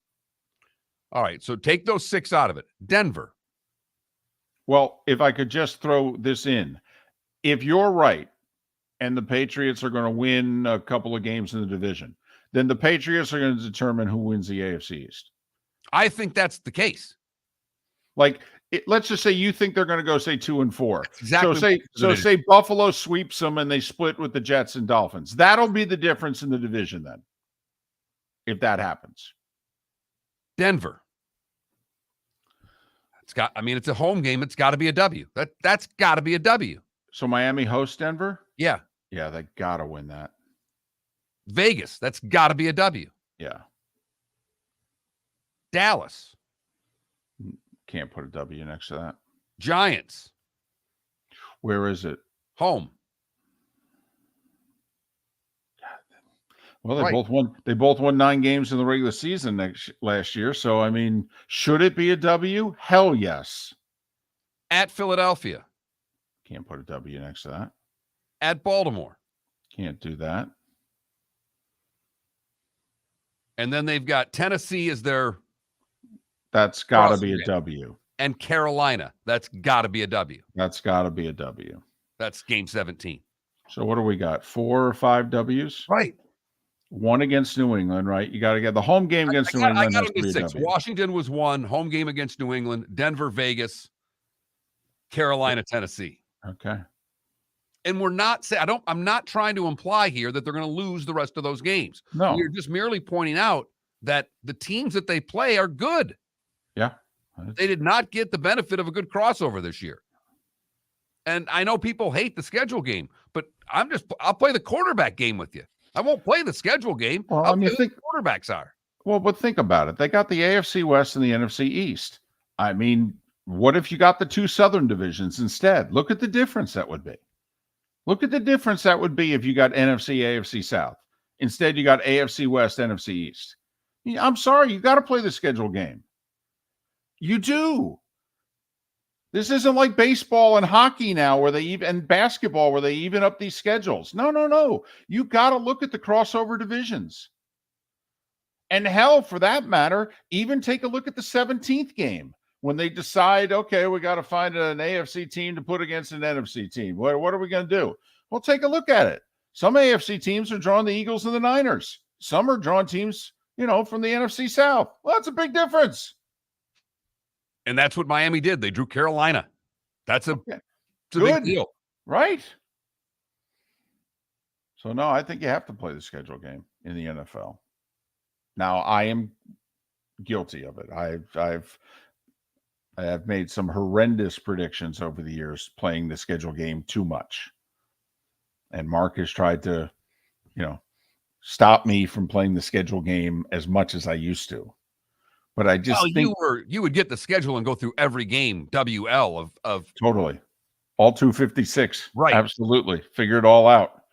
Yep. Next day's show, I'd be like, okay, here it is. Here's the season. Here's how it's going to play out. You'd be like, man, do I really have to do the show today? Can I go home?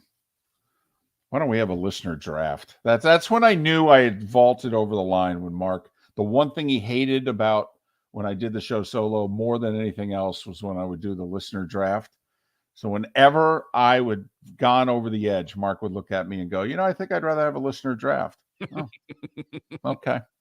I hear what you're saying, you blankety blank. Did you see what ESPN did yesterday? So ABC, ESPN, Monday Night Football, they're getting more games.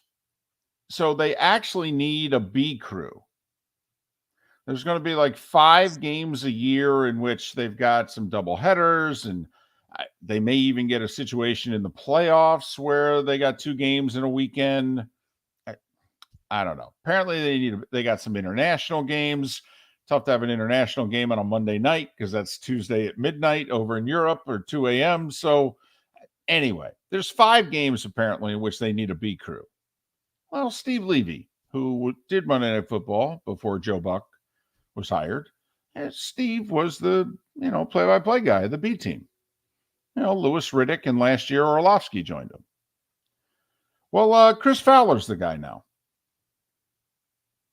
So Herb Street's getting his NFL fix Thursday nights on Amazon, and Fowler's going to get his NFL fix doing about 5 games a year on ABC, ESPN. Yeah, Steve Levy can't be too happy about that. No. Now, I will say they've both been with the company about the same length of time. I mean, Levy started with them his very first week at ESPN. Like, I was sitting next to him in a press box. That was 30 years ago. Fowler, I think, was actually there a little before Levy. But people in the industry think this was Fowler's contract was up and he was looking for a big raise. And Disney looked at him and go, yeah, this is not a good time to be asking for a raise. We're about to lay off 7,000 people. And he said, well, what can you do for me? And so apparently this is, a carrot. Here you go. A little something for the effort. We'll give you our biggest property. We'll give you the 5 NFL games. Because remember, Marc, they made no secret 2-3 years ago. Fowler and Herb Street wanted Monday Night Football. They were saying it on the air. That's how much they wanted Monday Night Football. While Tessitore and Levy were doing the play-by-play back-to-back years. So Now Kirk's got his NFL fix Thursday nights on Amazon, and then Chris is going to get a 5-6 games. And believe me, and they're both standing there going, when those two guys' contracts are up in 4 years, we'd still like to do Monday Night Football. And we're cheaper. We're just saying. I mean, there's no secret here what's going on. It will be interesting with this big run of contracts with, Romo and Aikman and Buck and all. I mean, there's some big money spent. And now with the cord cutting, what happens when their contracts are up? Was this the peak of that world? Could be. I mean, couldn't you see 4 years from now when Joe and Troy's contracts are up, in which they look at him and go, listen, we don't want to lose you, but we can't keep paying you what we paid you. We're at a different place in time. You could see that, right? Yes. That wouldn't be that unreasonable. I mean, it's a lot of money for 17 weeks. It really is. Really is. I mean, Troy's making around 18 a year. He does 20 games. Do the math. It's a pretty good weekly check. Miller and Moulton, the Florida Sports Network. Located on the East Trail, locally owned Naples Tiki Bar and Grill is an outdoor eatery next to the Hitching Post Shopping Center. Island-inspired food with a true tiki theme. The best place in Naples to enjoy the beautiful weather in Southwest Florida. The Naples Tiki Bar and Grill offers a great menu for dine-in or takeout. Enjoy our famous pulled pork, huge burgers, and tiki bar cocktails. Don't miss happy hour every day from 3 to 6 and live music 7 days a week. See you soon at the Naples Tiki Bar and Grill, 11498 Tamiami Trail East. Hello, friends and family of Southwest Florida. Are you looking to tap into the electric vehicle market? Well, look no further, because we here at Southwest Florida Golf Carts have just what you need. E-bikes, golf carts, LSVs, scooters, and more. Come down and talk with one of our experienced sales reps, have a soda and a smile, and you could be cruising the streets in your new EV today. Stop by the store or visit our website at flgolfcarts.com and enter for a chance to win $100 off your next purchase by answering John's monthly sports question. David Moulton for Napa, Napa Auto Parts, and Napa Filters. Insist on Napa filters for your vehicles, or if you're a do-it-yourselfer, only buy Napa filters. Napa has a filter for almost anything on earth that moves, whether it's motorcycles, foreign and domestic cars, vans, SUVs, earth-moving equipment. You get the idea. Napa Auto Parts, Napa filters. Insist on them for your vehicles, or if you're a do-it-yourselfer, only buy Napa filters. Miller and Moulton here for the Clutch Vodka Play of the Day. Mark, remember Nick Charles, Fred Hickman, the CNN Play of the Day? Yeah, CNN did a nightly sports show. That was a while ago. Yes, it was. Just work with me. Everyone liked the pod, the Play of the Day. So how about we have the Clutch Vodka Play of the Day? Sounds good. Fun. Smooth. Like Clutch Vodka. Listen weekday mornings for the Clutch Vodka Play of the Day. That's Clutch with a K.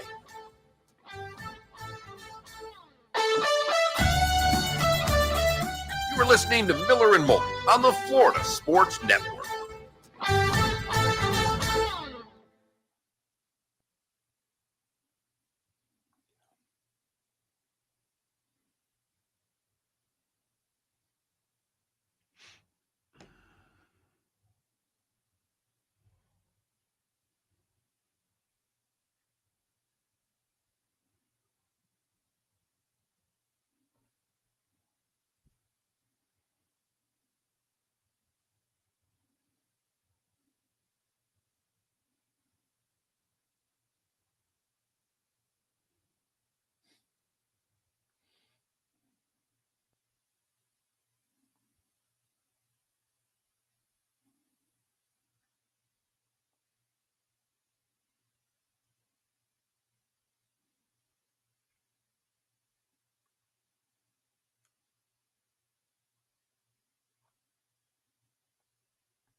Willie Nelson is in the Rock and Roll Hall of Fame.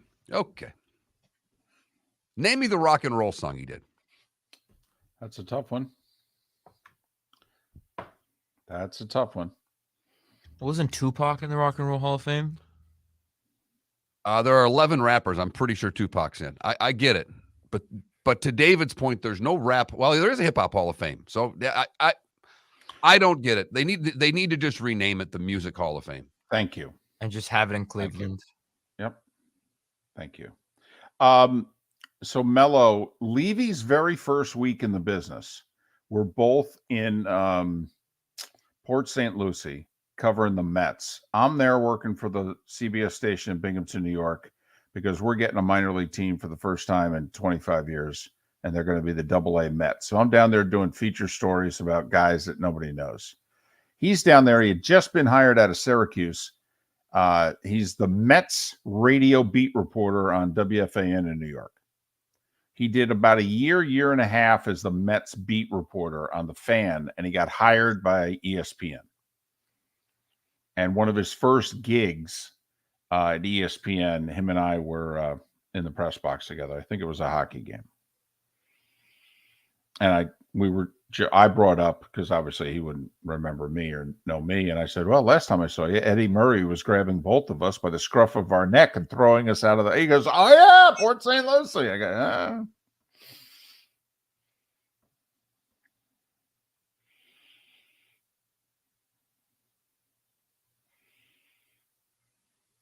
Yeah, Mello, I think that did happen.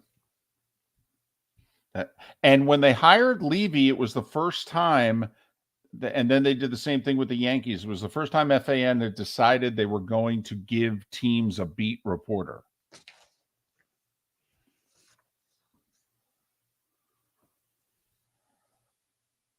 Well, Levy was only there a year and a half at FAN.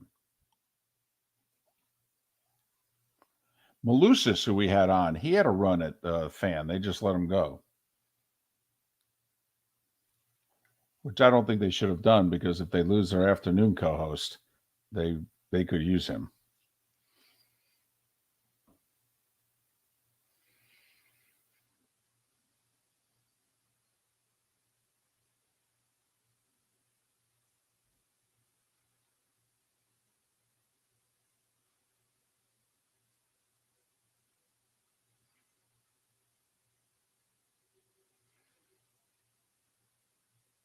Well, that's cool, Bourbon. If your Titans are coming to the state 3 times. You'll be able to get a cheap ticket in Miami for that one, too. That won't draw in Miami. That might be the one game you can get tickets to, although I do know their season tickets are sold out.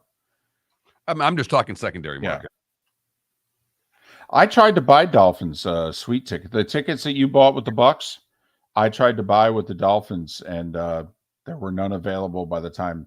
And I got on the list and called and filled it out and the whole deal, and they were gone. The Dolphins' home schedule this year is great. Great to resell tickets to. I mean, the Giants come to town and the Cowboys, I think, come to town. I mean, this is the year to have Dolphin season tickets to resell them. Obviously the division games. Denver, Vegas, Dallas, Giants. 10 seconds. And don't they get, does Tennessee, the AFC Carolina. get Tennessee, Carolina? Well, you might get the young quarterbacks, you know.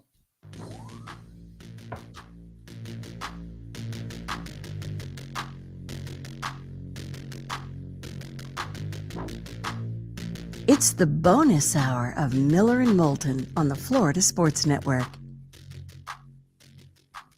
21 minutes past the hour. Miller and Moulton, Florida Sports Network, floridasportsnetwork.com.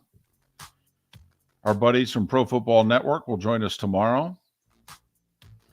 Either tomorrow or Friday, Mark, we'll get into the Derby. In fact, we may do it both days. Just saying. I mean, Post positions out yesterday. Forte's your favorite, 3-1 favorite, won the Florida Derby in the 15 hole. Is that the horse that's owned by the guy who owns the Florida Panthers? I don't know the answer to that. Because I did not know that, but I was paying attention yesterday to when is game 3 and 4 going to be for the Panthers and the Leafs. And the decision was made, I think, evening by the NHL. We're going to do game 3 on Sunday and game 4 on Wednesday. And I was paying attention because I just wanted to see, would they move the Panthers Leafs away from the Knicks and Heat? And apparently, he is one of the owners of Forte. Okay, apparently the reason they moved game 3 of the Panthers and Leafs to Sunday had nothing to do with game 3 of the Heat and Knicks being on Saturday. It's because he's co-owner of one of the favorites in the Derby, and as you pointed out, the favorite in the Derby. And he picked up the phone and called Bettman and said, I got a horse that can win the Derby. I'd really like to be at game 3 of my hockey team playing the Leafs. Kind of a big deal, but I gotta be at the Derby. And I can't, even with my plane, the race ends like right when we drop the puck. So is there any way, do you know anybody, Gary? Is there any way you could do something? And so that's apparently why they moved the game. Which I have to admit, I think it's a legit reason. Guy spends a couple $100 million to buy a hockey franchise. How many times has he picked up the phone, asked for a solid? Hey, can you move the game to Sunday? I don't think that's an outrageous ask. This might be a little bit more of an outrageous ask. I want you to tell me when you think rock and roll with any of the names that I say. Missy Elliott, Willie Nelson, the Spinners, George Michael. Okay, I'm assuming the Spinners are like the R&B band, 70s. 60s, 70s. 70s R&B band, yeah. Okay. Anything there? What was the one after the Spinners? George Michael. Well, okay. I like some of George Michael's music. I do. I don't consider any of it rock. Well, first off, when was the last time a rock song was released? We could even have that. I mean, we could officially, if we want, declare that rock and roll is dead because literally music's not even being produced anymore. There's still rock music being made. All right, whatever. But they're all the new inductees, along with Rage Against the Machine and Sheryl Crow. Those are the new class of inductees into the Rock and Roll Hall of Fame. Kate Bush, Missy Elliott, George Michael, Sheryl Crow, Rage Against the Machine, the Spinners, and Willie Nelson. I got to admit, it's a spectacular Hall of Fame class. It's just that it's called the Rock and Roll Hall of Fame. Time to rename that place. All right. Music Hall of Fame, Pop Music Hall of Fame, whatever you want to call it. Well, we've talked about this. There is no place for the pop artist to go. Right, but there is for the hip-hop artist, and there is for the country artist. Like, how can you not love Willie Nelson? He's 90 years old, and he's still rolling bones every day and smoking them. Good for him. Go get him, Willie. By the way, I mean, think of all the money we all lost playing that over-under game. Exactly. I mean, my goodness.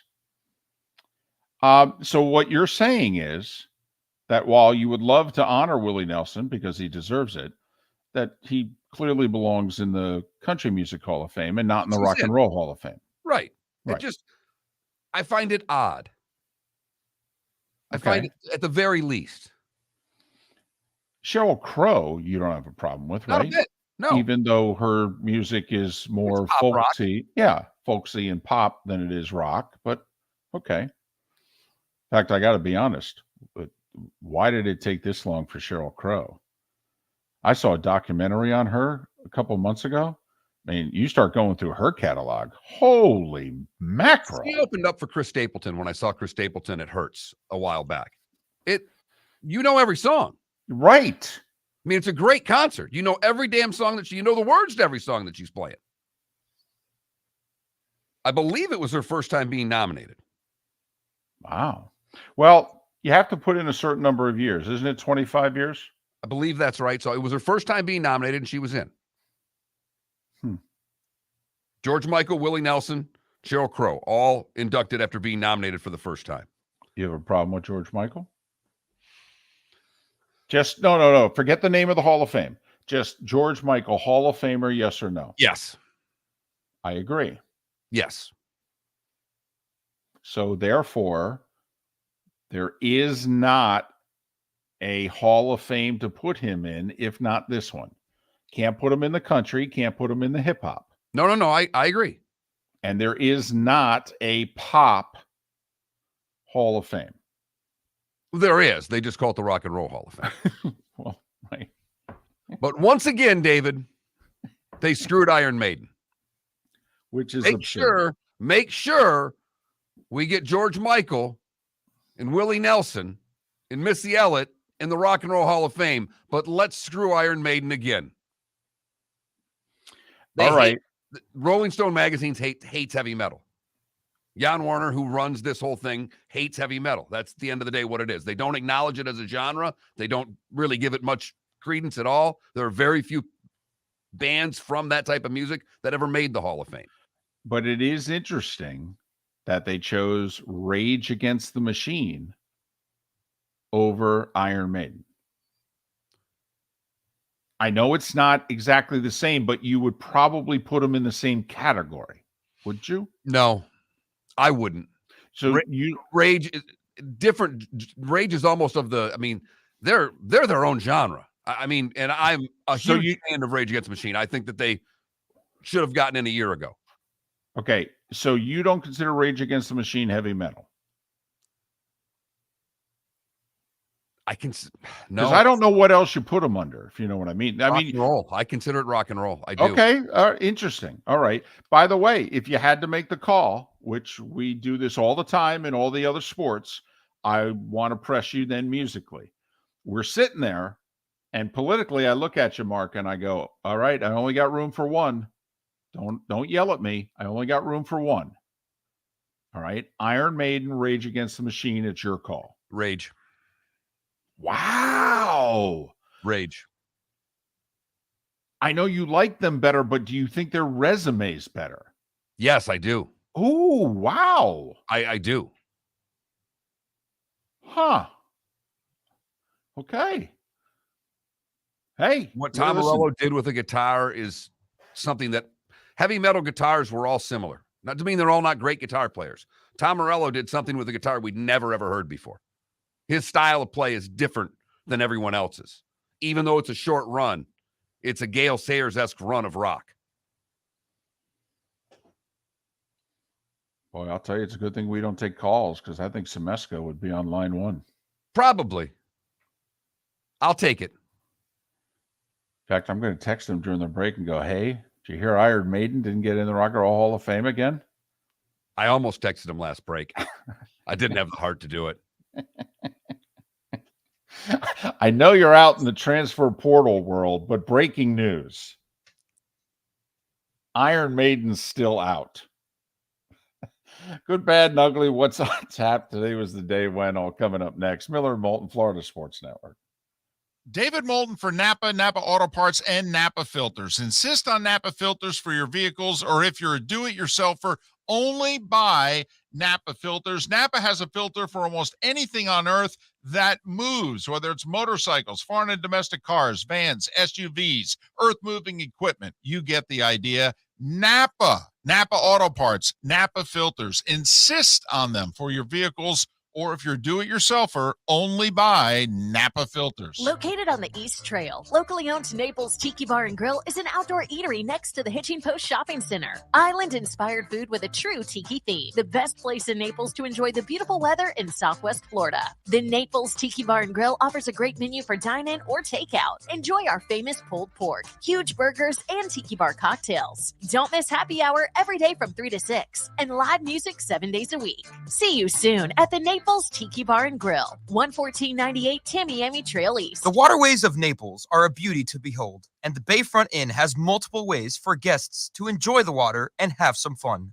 Gather your family and friends and enjoy a leisurely day on the water with a pontoon or deck boat. If you prefer to explore the waterways without a motor, the Bayfront has canoes, standboards, and kayaks. At the end of your journey, enjoy lunch or dinner at the Bamboo Tropical Bar and Grill, the Bayfront Inn. Something for everyone. On 5th Avenue in Naples. Hello, friends and family of Southwest Florida. Are you looking to tap into the electric vehicle market? Well, look no further because we here at Southwest Florida Golf Carts have just what you need. E-bikes, golf carts, LSVs, scooters, and more. Come down and talk with one of our experienced sales reps, have a soda and a smile, and you could be cruising the streets in your new EV today. Stop by the store or visit our website at flgolfcarts.com and enter for a chance to win $100 off your next purchase by answering John's monthly sports question. You are listening to Miller and Moulton on the Florida Sports Network.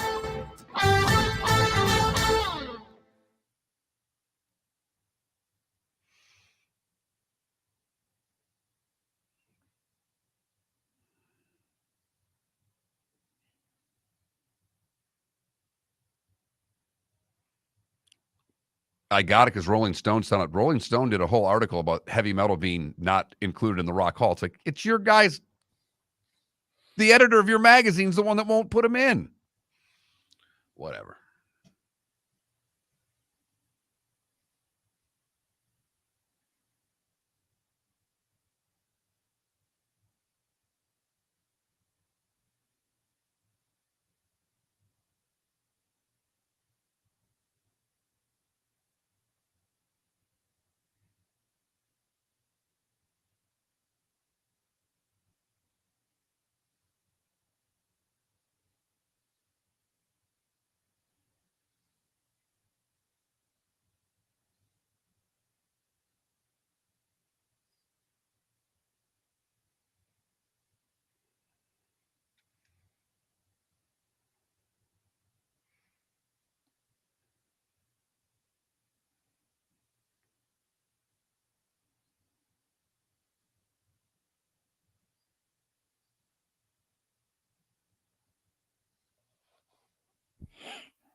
Question. 1, when do they release the schedule? Next Thursday? Yes, week tomorrow. Okay. And Night, 2, by the way, at night. and 2, do you think that the Chiefs will open up their season at home against the Dolphins? What's the Chiefs' home schedule? Well, one of their home games is against the Dolphins. Well, no, I get that, but hang on. They also have the Eagles at home. They won't start the season off with a Super Bowl rematch, right? why not? They've done it before. They have? Ooh. They play Buffalo. They play the Chargers. They play the Dolphins. They play Detroit. They won't open with that. Cincinnati. I'll tell you what. They play Cincinnati. Oh. I might bet on Mahomes Burrow to open the year. Yeah. Although Dolphins Chiefs wouldn't be too bad either. Yeah, but that's to you. I mean, I know it is Tyreek coming back. Hill, yeah. But if you had to rank those games in terms of ratings appeal, you would put the Bengals and the Bills games ahead of the Dolphins. And you put No Philly ahead of question. all of them. No question. Especially since they've faced all three of those teams have faced the Chiefs in the playoffs. Correct. Are we still on the old school, or are these on any network now? I mean, does the AFC still have, because... Oh, no, games are getting moved around. I mean, there'll be more AFC games on CBS, but... Right, but I'm saying that because it's Philadelphia's the road team, that would be a Fox game normally, right? Well, but if it's the opening Thursday night of the year, it's on NBC. I know that. Right. I'm just saying Fox will probably be kicking and screaming. Totally. To do everything they can to keep that game. Oh, totally. If you're Fox, you're going, that's the game I want. Well, and Fox, each network gets one. CBS and Fox each get one game that they get to go, oh, no, you can't touch this game. I'm sure, Mark, unless there's a Cowboys game involved, ratings-wise. Right. But there's a very good chance Fox is saying the one game we're protecting for the year is Philadelphia, Kansas City. But then again, if you're CBS, which one of those Chiefs home games aren't you protecting Cincinnati, Kansas City? Yeah. I mean, of all the games you could get, that's a CBS game that you want to protect. I mean, Probably. Maybe it's a Chiefs road game. Like, do the Chiefs play the Cowboys in Dallas? No. I mean, they play at Green Bay. There would have been a time that would have been the game, but that's not it anymore. At the Jets. That's another CBS game. That could be an opening game. Aaron Rodgers in the Jets uniform. Oh, no, it's at the Jets. Well, yeah, no, Sorry. That'll still be an amazing game. That could be a Monday night game. Ooh. That could be a Sunday, Monday night game. Nice. If I had to bet, we're coming back. I bet they open with Buffalo.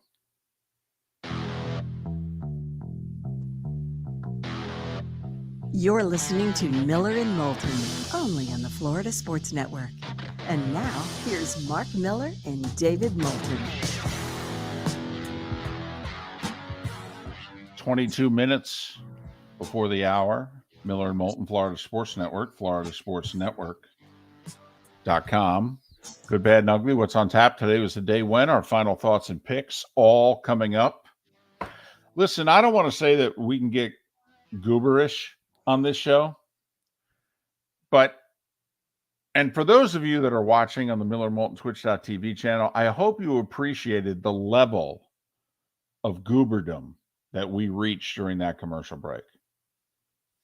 Because for those of you who don't watch and you don't get our commercial breaks, we just did 5 minutes trying to play the NFL schedule maker.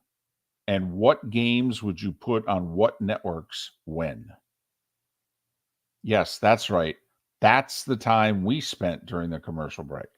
Started with Felipe asking if the Dolphins could be a possible Thursday night home opener for the Chiefs in Kansas City, which got us breaking down Kansas City's schedule of seeing which Kansas City game should be the opener. We ranked that one 4th or 5th. Think about it, by the way. Chiefs, if you're a Chiefs season ticket holder this year, because they really hate the teams, 2 of the 3 teams in their division. I mean, they absolutely despise the Raiders, and they're not crazy about the Broncos either. Right, and the other one has the best quarterback. Right? Well, maybe not, but the other one's the Chargers. And then they also have coming to them this year, apparently, Buffalo, Cincinnati, Miami, and Philadelphia. Right, and then the other 2 are Detroit and Chicago, which, I mean, they're not, but Detroit's supposed to be an up-and-comer, and Chicago's... Is this not the greatest home schedule in the history of home schedules? I mean, when the Dolphins game is, to a Chiefs fan, if they listed 1 through 9, I don't think the Dolphins would be above 6. And that's a pretty damn entertaining game. I think it would because of the Tyreek Hill factor. That's the only thing there, but only slightly. The 2 divisional opponents would rank higher. Because they hate the Raiders. I mean, they absolutely despise the Raiders. So Raiders and Broncos would be ahead of them. Could you really put the Dolphins game ahead of Bills, Bengals, or Eagles? I mean, the playoff history they've had recently with both the Bills and the Bengals, and they played the Eagles in the Super Bowl? I mean, I'm telling you, I think the Dolphins game is 6th out of 9. That's crazy. It is. And if they were to give that game to a network, the network would go, great. Thanks for that. I mean, like Monday Night Football, if they said, listen, out of all the Chiefs games, we'll give you the Dolphins in Kansas City on a Monday night. Here's the other thing. The Chiefs you only can put 5 games in prime, right? Well, but now you can put them on Thursday night twice. And does Amazon count as prime? And I know that's a joke, but not really. So I think they play more than they'll play maybe 2 or 3 with that schedule, 1 o'clock games. Here's the funny thing. If you play on Thanksgiving, that doesn't count as prime, even though it's the number 1 watched NFL day of the year. Thursday night does count as prime, and now you're allowed to be on it twice. So technically you could be in prime now 6 times, and you could play on Thanksgiving. And I think there's a really good chance that the Chiefs will fit that criteria this year. How many Sunday 1 o'clock games do you think the Chiefs play this year out of 17? Over under 2.5. At Green Bay will be one of them. Maybe. That could be late afternoon. That could be 3 o'clock Central Time. Boy, oh boy. I mean, good thing about if you're on the Chiefs, you'll get to sleep in. Not going to be playing early games. Yeah, don't get used to 1 o'clock Sunday because it ain't going to happen. No, they might as well start practicing late afternoon, early evening now. It's time for someone to take back this segment, if for no other reason than to stop David from talking about Meghan and Harry. Here's Marc Miller with Today Was the Day When. A lot of this and that today, David. We start in 1910. Big day. The Intercollegiate Athletic Association of the United States is renamed the National Collegiate Athletic Association, and they've been screwing things up since 1910. Joe DiMaggio makes his major league debut today with 3 hits in 1936. Eddie Arcaro wins the Derby aboard Whirlaway in 41. He would go on to win the Triple Crown with Whirlaway. Today in 48, the first broadcast of the CBS Evening News, the longest-running network news show in the United States. Was it Murrow? Doesn't have it. That would be my guess. 52, Eddie Arcaro wins the Derby again, this above Hill Gale. The Anne Frank House opens in Amsterdam today in 1960. The first use of satellite TV was today in 1965, the Today Show on Early Bird Satellite. Huh. Foolish Pleasure wins the Derby today in 75. With the first pick of the 77 NFL Draft, the Tampa Bay Buccaneers select Ricky Bell. Instead of Tony Dorsett. He went second. Seattle had the draft rights. They traded it. Could have had Tony Dorsett. They traded the draft rights to the Cowboys. This caught me by surprise because today in 1978 was the first unsolicited bulk commercial email. The first spam was sent by the Digital Equipment Corporation, marketing representative to every address they had on the U.S. West Coast. You mean it wasn't some general overseas that's looking for money? No. No? Ferdinand wins the Derby with Bill Schumacher aboard in 86. And that same day, Don Mattingly becomes the 6th player ever to have 3 sack flies in the same game. Very arbitrary stat, but I thought it was interesting. Boy, that is very baseball right there. Isn't it? Tim Kirkchin liked that stat. I was going to say that's when the one broadcast partner turns to the other and goes, Mark, let me tell you a little baseball history just now. Don Mattingly with 3 sacrifice flies in the game today. He is just the 6th person to ever do that. How remarkable is that? 3 sacrifice flies. 4-1 here in the 8th. The 356th and final episode of Dallas ran today in 1991. At the time, it was the 2nd longest TV series ever, only to Gunsmoke. It would eventually be passed by The Simpsons. And around the same time, Cam Neely was cheap-shotted in the Wales Conference Finals by Ulf Samuelsson. He'd only play 162 games the remainder of his career.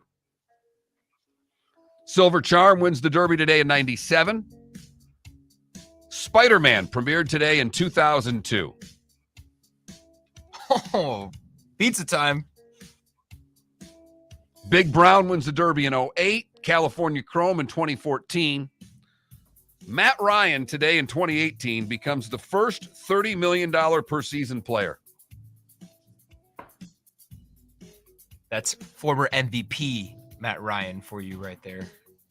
Former number 3 pick of the draft, because the team who had the first overall pick of the draft took Jake Long, tackle, Michigan. Those celebrating birthdays that are no longer with us. Machiavelli, Golda Meir, Bing Crosby, Sugar Ray Robinson, and James Brown. He would have been 90 today. 90. Do you know he's been dead over 16 years? Sounds about right. Okay. Frankie Valli's 89 today. Peter Oosterhouse is 75. Christopher Cross, Chris Cross with sailing. He's 72. Hockey player Rod Langway is 66. Ron Hextall is 59. Brooks Koepka is 33. Austin Meadows is 28. And that is Today Was the Day When. What did I miss, David? Nothing, man. Oh, believe it or not, the woman who founded MAD, her daughter was killed by a drunk driver today. So the inspiration, tragic inspiration behind MAD happened today in 1980. But quick question, Koepka's 33. Will he win another major? Yes or no? Yes. Huh.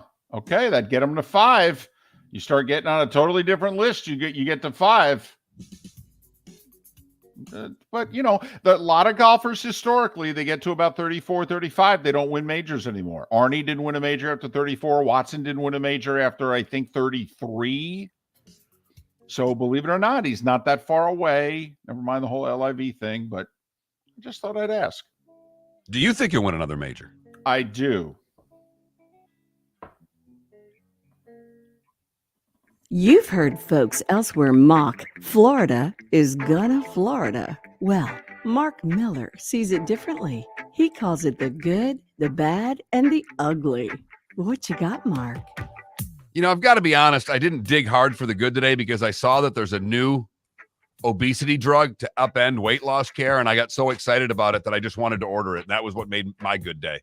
Wait, there's a drug that I can lose weight? Correct. Can't believe you held that in. Up to 20% of your weight, of your body weight. They actually say it could take, people with diabetes could take them off all their other drugs. So we'll see. What the hell are you keeping that to yourself for?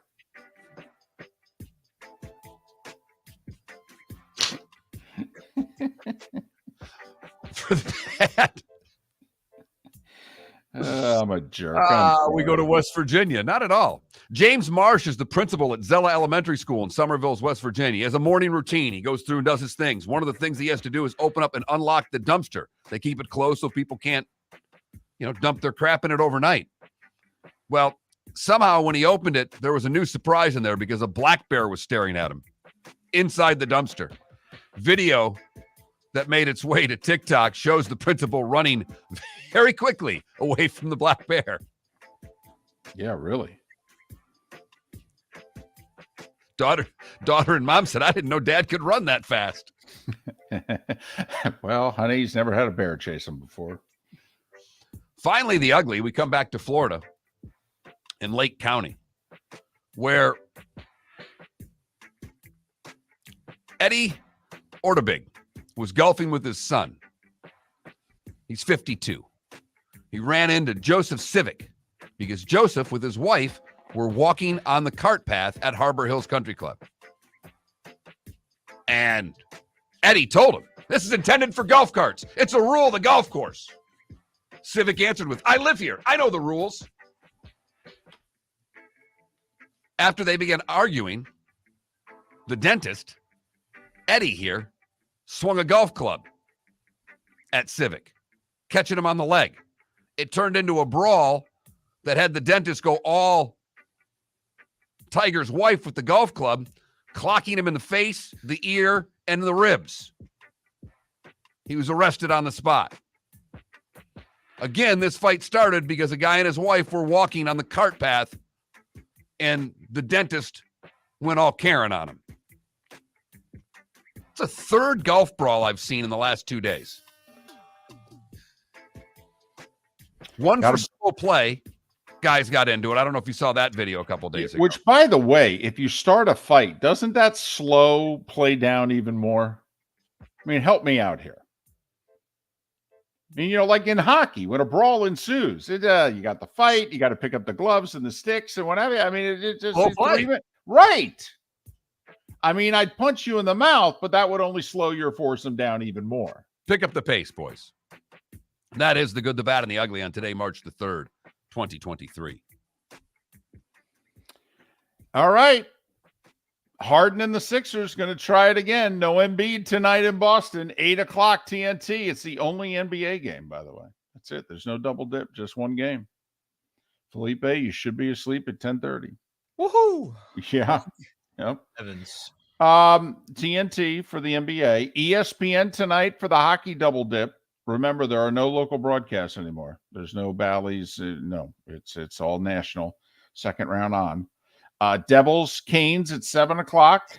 Oilers, Golden Knights at 9:30. Game 1 of both their second round series, ESPN with the double dip. There are 5 afternoon baseball games today. If you want to check it out, I think the is it Giants Astros is on MLB Network, I think at 2. But Marlins hosting the Braves again at 6:40. Rays are minus 220 hosting the Pirates at 6:40. Yeah, McCallahan's on the mound. He's 5-0 for crying out loud. I understand. Didn't pitch all that great last time out, though. Gave up 3 earned and 5, but okay.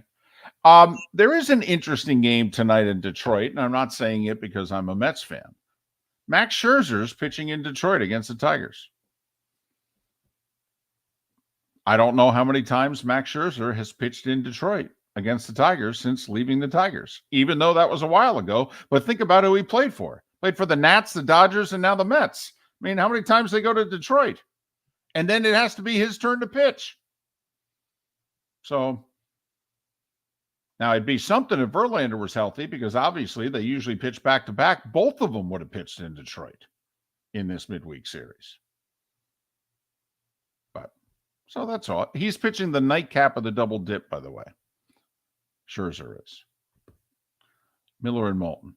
Hey, thanks for listening. Have a great rest of your day. What do you say we do this again tomorrow, 6 a.m., Florida Sports Network? David Moulton for Napa Auto Parts, and Napa Filters. Insist on Napa Filters for your vehicles